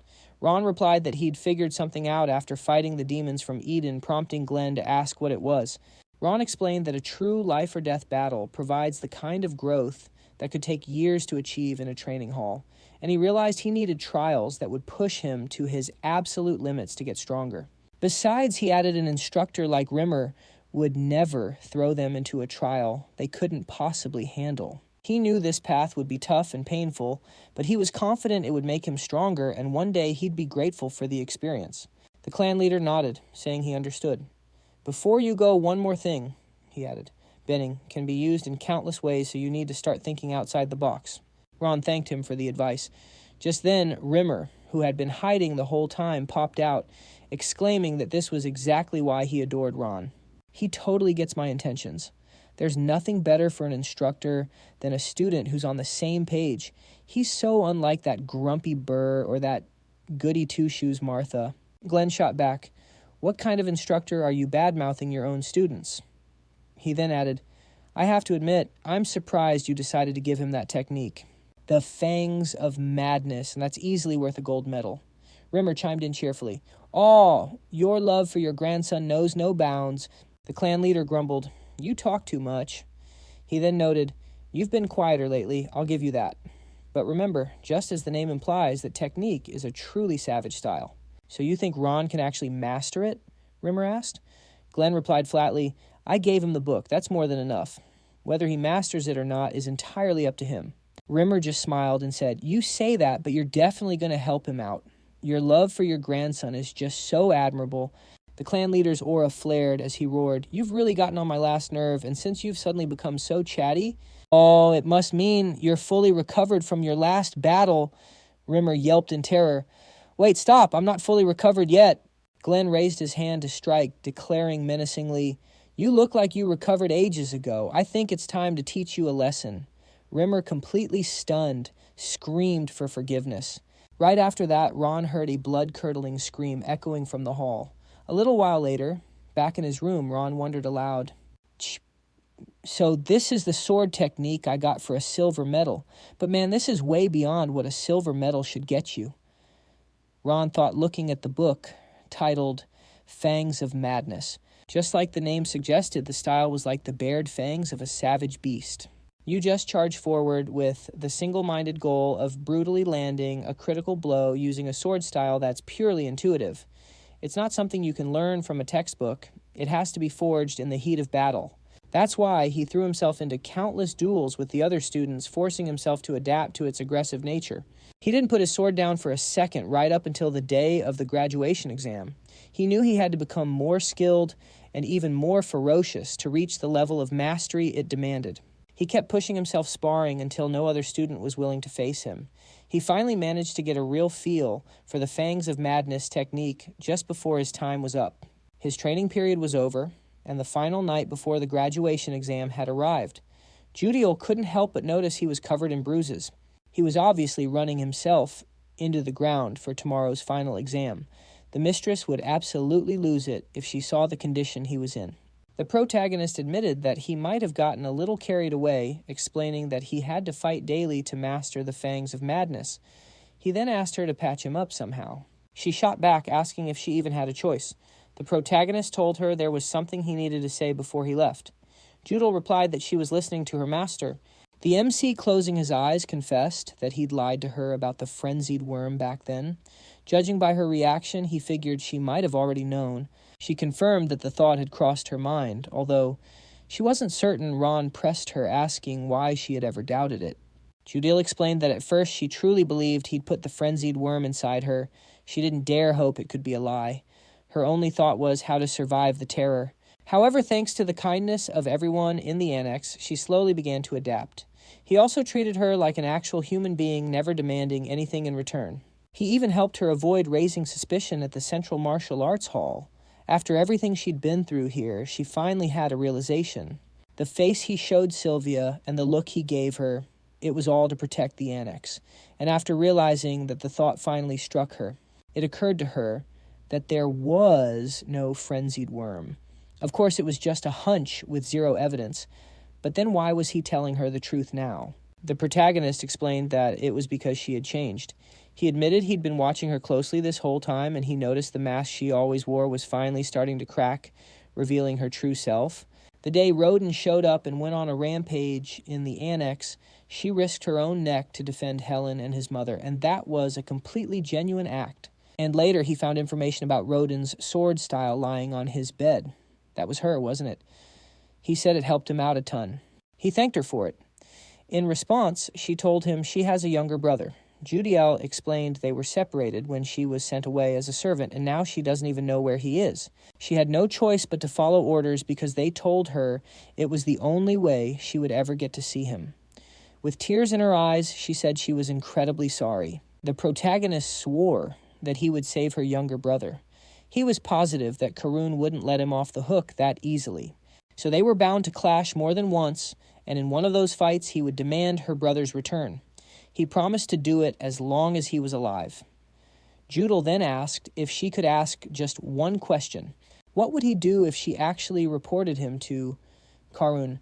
Why did he reveal the truth about the frenzied worm? The MC just smiled and said it was because he had faith in her. She admitted that was an unexpected answer. Ran then asked what she was going to do. Judiel declared that she would follow him. She told him he could call on her whenever he needed help. The protagonist said that while he was gone, he was leaving the annex in her hands. Kneeling, she vowed to look after the place. The next day arrived. The protagonist thought to himself that the night had passed, and he was now facing the morning of the graduation exam. Rumor had it that it was finally time for their real test. Their mission was to last 1 year in return. If they could pull it off, great success would be theirs. How about their representative gave a farewell speech? Rayon figured the instructor was just putting him on the spot again, something he really disliked. Following that, Rimmer declared that, as the saying goes, what doesn't kill a warrior only makes them stronger. It might have been a simple twist of fate, but they had all survived a real battle, and they had all stared death in the face and walked away completing their mission, which meant they had all grown stronger. They needed to keep getting stronger and bring honor to their family and the 5th training hall. The graduates roared back that they would absolutely return. The instructor watched him, thinking with a smile that he'd known from the very beginning that Rayon was no ordinary kid. However, his swordsmanship wasn't the only incredible thing about him. He was calm and level-headed far beyond his years. He possessed a powerful ability to influence those around him, and despite it all, he never grew arrogant about his accomplishments and always trained harder than anyone else. What he'd shown him in their last duel was incredibly close to a certain technique, the Fangs of Madness. He knew he'd never get tired of watching the boy, because he constantly shattered every expectation. Rimmer pointed out that he'd decided to challenge him right after taking down all of his peers, and he'd even managed to land a blow on his own mentor. What a brazen kid. He truly hoped he would make it back alive. It would be a real shame if they didn't get to witness the rise of a new king with their own 2 eyes. Just then, the protagonists announced that it was time to give their instructor a proper bow. With one voice, they shouted their respect, declaring they were eternally grateful to their instructor. Rimmer smiled and said he'd be waiting to hear of their great deeds. He told them they must all return safe and sound. Burin, turning to Rayon, swore he would train to the point of collapse this year to grow stronger. He promised Rayon wouldn't be disappointed. Martha chimed in, saying she seconded that. She still had a debt to repay him, so he'd better not hit a plateau. And if he even thought about dying, she'd personally drag his ghost back from the afterlife to settle the score. The protagonist thought to himself, can't they just be normal for once? Just then, Runa called his name and, holding out a box, told him to take it. The MC asked, surprised, is this ice cream? He couldn't believe she was giving him such a treat. She assured him that she still had plenty, so it was no big deal. Rayon told her he was really grateful. He would definitely enjoy it later. Runa said she had to go, but told him to be careful. The protagonist promised that he absolutely would be. Afterwards, the protagonist turned to Dorian and said it was time for them to get going. Dorian asked in sheer terror why he was also being sent to Haven Castle. The MC dragged him along, mentioning that they had to make a stop along the way. Dorian asked, so where are we off to first? Rayon grinned and said they were heading to the merchant city of Cameloon first. They needed to get properly equipped before they started hunting monsters. A short time later, at the central market in the city of Cameloon, the protagonist scanned the area and thought that while the place was packed, there was nothing of real value. It looked like he'd have to visit the black market. Dorian protested that they weren't going anywhere like that. Was there really nothing good for sale here? Did this mean they had to venture underground? The protagonist asked if he knew about the city's black market. Of course, he replied. The MC pressed, but this is your first time here, isn't it? So how do you know about the black market? Dorian puffed up his chest and said that since he grew up in a merchant guild, he knew everything there was to know about commerce. Ron recalled his earlier suspicions, thinking that he'd guessed as much, but he really was from a merchant family. Since Dorian had brought it up himself, there was no longer a need to be discreet about his background. The protagonist smiled and said they should definitely check it out, then added that they'd have to use a secret entrance to get into the black market. Do you know where it is? The protagonist explained that the instructor had told him about it. Dorian mused that he'd heard there was gambling at the black market, so it made perfect sense that the instructor would know the way in. It was settled. That's where they were headed. After a bit, they concealed their identities with black hooded cloaks and found the secret passage which led them straight into the city's black market. Dorian exclaimed that the place was enormous, and surprisingly, it was much cleaner than the public market. Still, he wondered, will you find what you're looking for here? The MC noted, pulling out a booklet, that he was about to check the auction catalog and find out for sure. After that, they sat down on a nearby bench. Rowan figured he'd found his target. He learned the black butterfly was on the auction block for tonight with a starting bid of 10 gold coins. Hearing this, Dorian asked if he was actually planning to buy it. That was a hefty price. The protagonist had to admit Dorian was right. It would wipe out his entire travel budget, which was far too risky. He realized he needed to hit a pawn shop or somewhere similar to get more cash. "Let's go," the protagonist announced. When Dorian asked where to, the MC simply replied, "To the pawn shop." They had to offload a few items before the auction began. An hour later, an impatient Dorian grumbled, "Is he ever going to be finished? And why is he checking out every little thing here instead of heading straight to the auction?" Rowan, focused on an item in his hands, replied, "I'm trying to find something useful." Rowan figured he still had plenty of time before the auction started, so he might as well look around. Besides, now that he had some extra cash, he could actually do some shopping. Still, there wasn't much of use to be found. The black market was supposed to be full of undervalued treasures just waiting for a savvy buyer, but so far it was a bust. In any case, it was finally time to head to the auction. Suddenly, Rowan's eyes landed on a gleaming object, and he gasped in disbelief. Wait, could it actually be that thing? Our hero knew without a doubt this was the ring of the very first head of the Zgart family. He recognized it from the memories he'd accessed while studying the 1,000 lights technique. To think he'd actually find it here, of all places, Rowan picked up the ring and asked the merchant, "How much is this?" The vendor grinned, remarking, "You've got a good eye, kid. This little beauty increases your strength and clears the mind." The merchant purred, "I'll let it go for a mere 5 gold. Dorian practically screeched, "What 5 gold? Are you out of your mind? That's highway robbery. This piece of junk can't be worth more than a few silver coins." Dorian shot back, "You say it increases strength and clears the mind?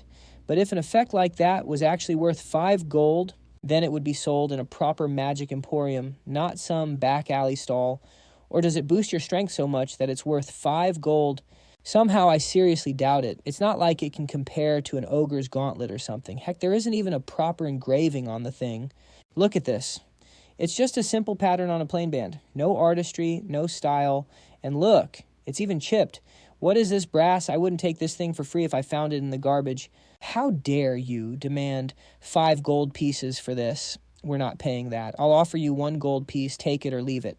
The merchant, looking pained, finally caved. "Fine. Sold."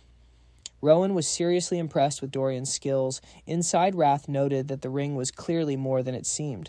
However, he was a little creeped out by Dorian's sudden transformation into a master negotiator. Rowan thought to himself that while Dorian was an amazing bargainer, he really didn't have a clue about the true quality of the item. Regardless, it was an incredible find for him. Just then a masked girl appeared and asked, "Have you already paid for that ring?" Our hero confirmed that he had. "I'll pay you 10 times what you just spent," she declared, "no matter the cost. I want to buy it from you. Judging by your appearance, you seem to be an adventurer in dire need of coin. My offer should be sufficient." Dorian yelled in disbelief, "She's offering 10 times more." The merchant, seeing a huge profit slip away, wailed, "He bought that ring from me for only 50 silver. Is it really that valuable?" Dorian wondered aloud. He should definitely sell it for that kind of money. But Rowan knew better. This girl obviously understood the ring's true value. This meant the ring was probably worth at least 100 gold coins. With that in mind, the protagonist turned to her and said, "My apologies, but I'm going to have to refuse your offer." The masked girl immediately upped her bid. "Fine, I'll pay 20 times the price, 30 times. But Rowan was resolute, stating, "It doesn't matter, I'm not going to sell this ring." She then made a flat offer, 50 gold coins. But again, he refused.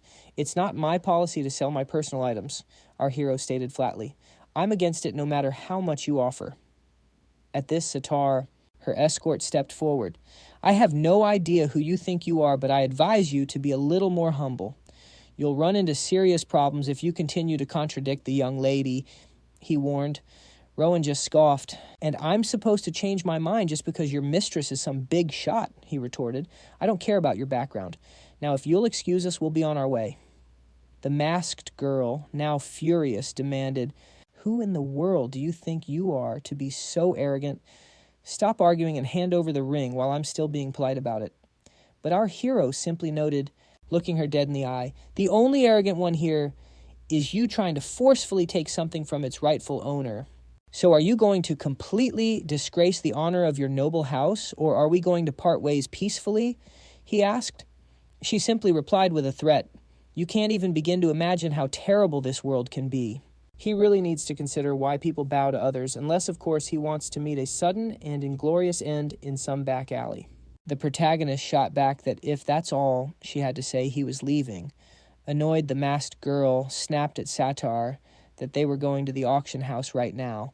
These counters are usually for people fresh from the pawn shop. If he's here, he's most likely planning to join the auction that's starting soon. We have to buy every single thing he tries to get his hands on, no matter what. A little while later at the auction, the auctioneer announced a winning bid of 70 gold coins for Data's necklace. He congratulated the new owner. The next lots are a silver monostone and a ring of violent flames. Those items were sold without a hitch, and he announced that the next lot would be presented shortly. Our hero was getting bored. Nothing at the auction had caught his eye yet. He wondered just how long he'd have to wait for the black butterfly. Just then, the auctioneer announced the next item, a noble butterfly. They explained it was perfectly compatible with monostones, revealing it to be the very black butterfly he was after. Apparently, it was a popular decorative piece, prized for its faint, eye-catching shimmer. Of course, it had its downsides like a short lifespan and ridiculously high upkeep costs, mainly because its diet consisted entirely of mana stones. But none of that could overshadow the sheer beauty of the black butterfly. And with that, the bidding began. The bids shot up quickly to 7 gold coins, and our protagonist jumped in with a bid of 13 gold. He figured that was a steep price. Surely no one would go higher. 13 gold coins was an absurd amount for a simple decorative butterfly. But then the masked girl casually bid 50 gold coins, sending a shockwave through the crowd who roared that it was a record-breaking price. Everyone was certain no one could top that. The auctioneer declared the item sold for 50 gold coins. Having secured her prize, the girl told her companion it was time to leave. Sidar asked if the black butterfly was all she was buying, and she confirmed it was. Our hero noted that this woman had shown zero interest in any other item. Besides, she'd bid way over the market value for it. It was obvious the black butterfly was her sole target, and she'd just made a powerful statement. Dorian panicked, exclaiming that she was gone. He felt she wasn't even trying to hide her malicious intent. What do we do now? He fretted. There might not be another black butterfly at this auction. Our hero told him not to worry, saying it was time for them to leave as well. We still need to pick out some clothes for our little night trip, he added. Dorian asked in total confusion. Why on earth do we suddenly need clothes for a night trip? Ron stated plainly that they were going to steal the butterfly she just bought. Dorian's face went pale with horror. A little later, our protagonist reflected on how every great swordsman on the continent had their own signature trait. Some were known for their lightning speed or fluid movements, while others were celebrated for their mental fortitude and strategic genius.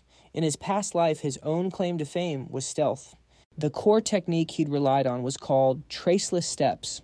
He honestly thought he'd never need it in this new life, having already mastered the step of supreme harmony. But to his own surprise, it was time to dust off that old skill. 10 minutes earlier, Dorian had whispered, "Here's that night walking suit you asked for." Our hero examined it and said it was excellent. Considering the time crunch, he noted, "This is some seriously high-quality gear." "Did you find out anything about the masked girl?" Dorian just scratched the back of his head, hesitating. Noticing his strange reaction, our hero asked him what was wrong. Dorian nervously suggested they should probably just drop the whole idea. He revealed the masked girl was none other than Princess Janna from the Kingdom of Balar, explaining that she's been a magical prodigy since she was a child. Her ability to sense magical artifacts is said to be one of a kind, which is why King Balar values her so highly. It was a shame, really, but he insisted it would be better to give up and find some other equipment for the mission.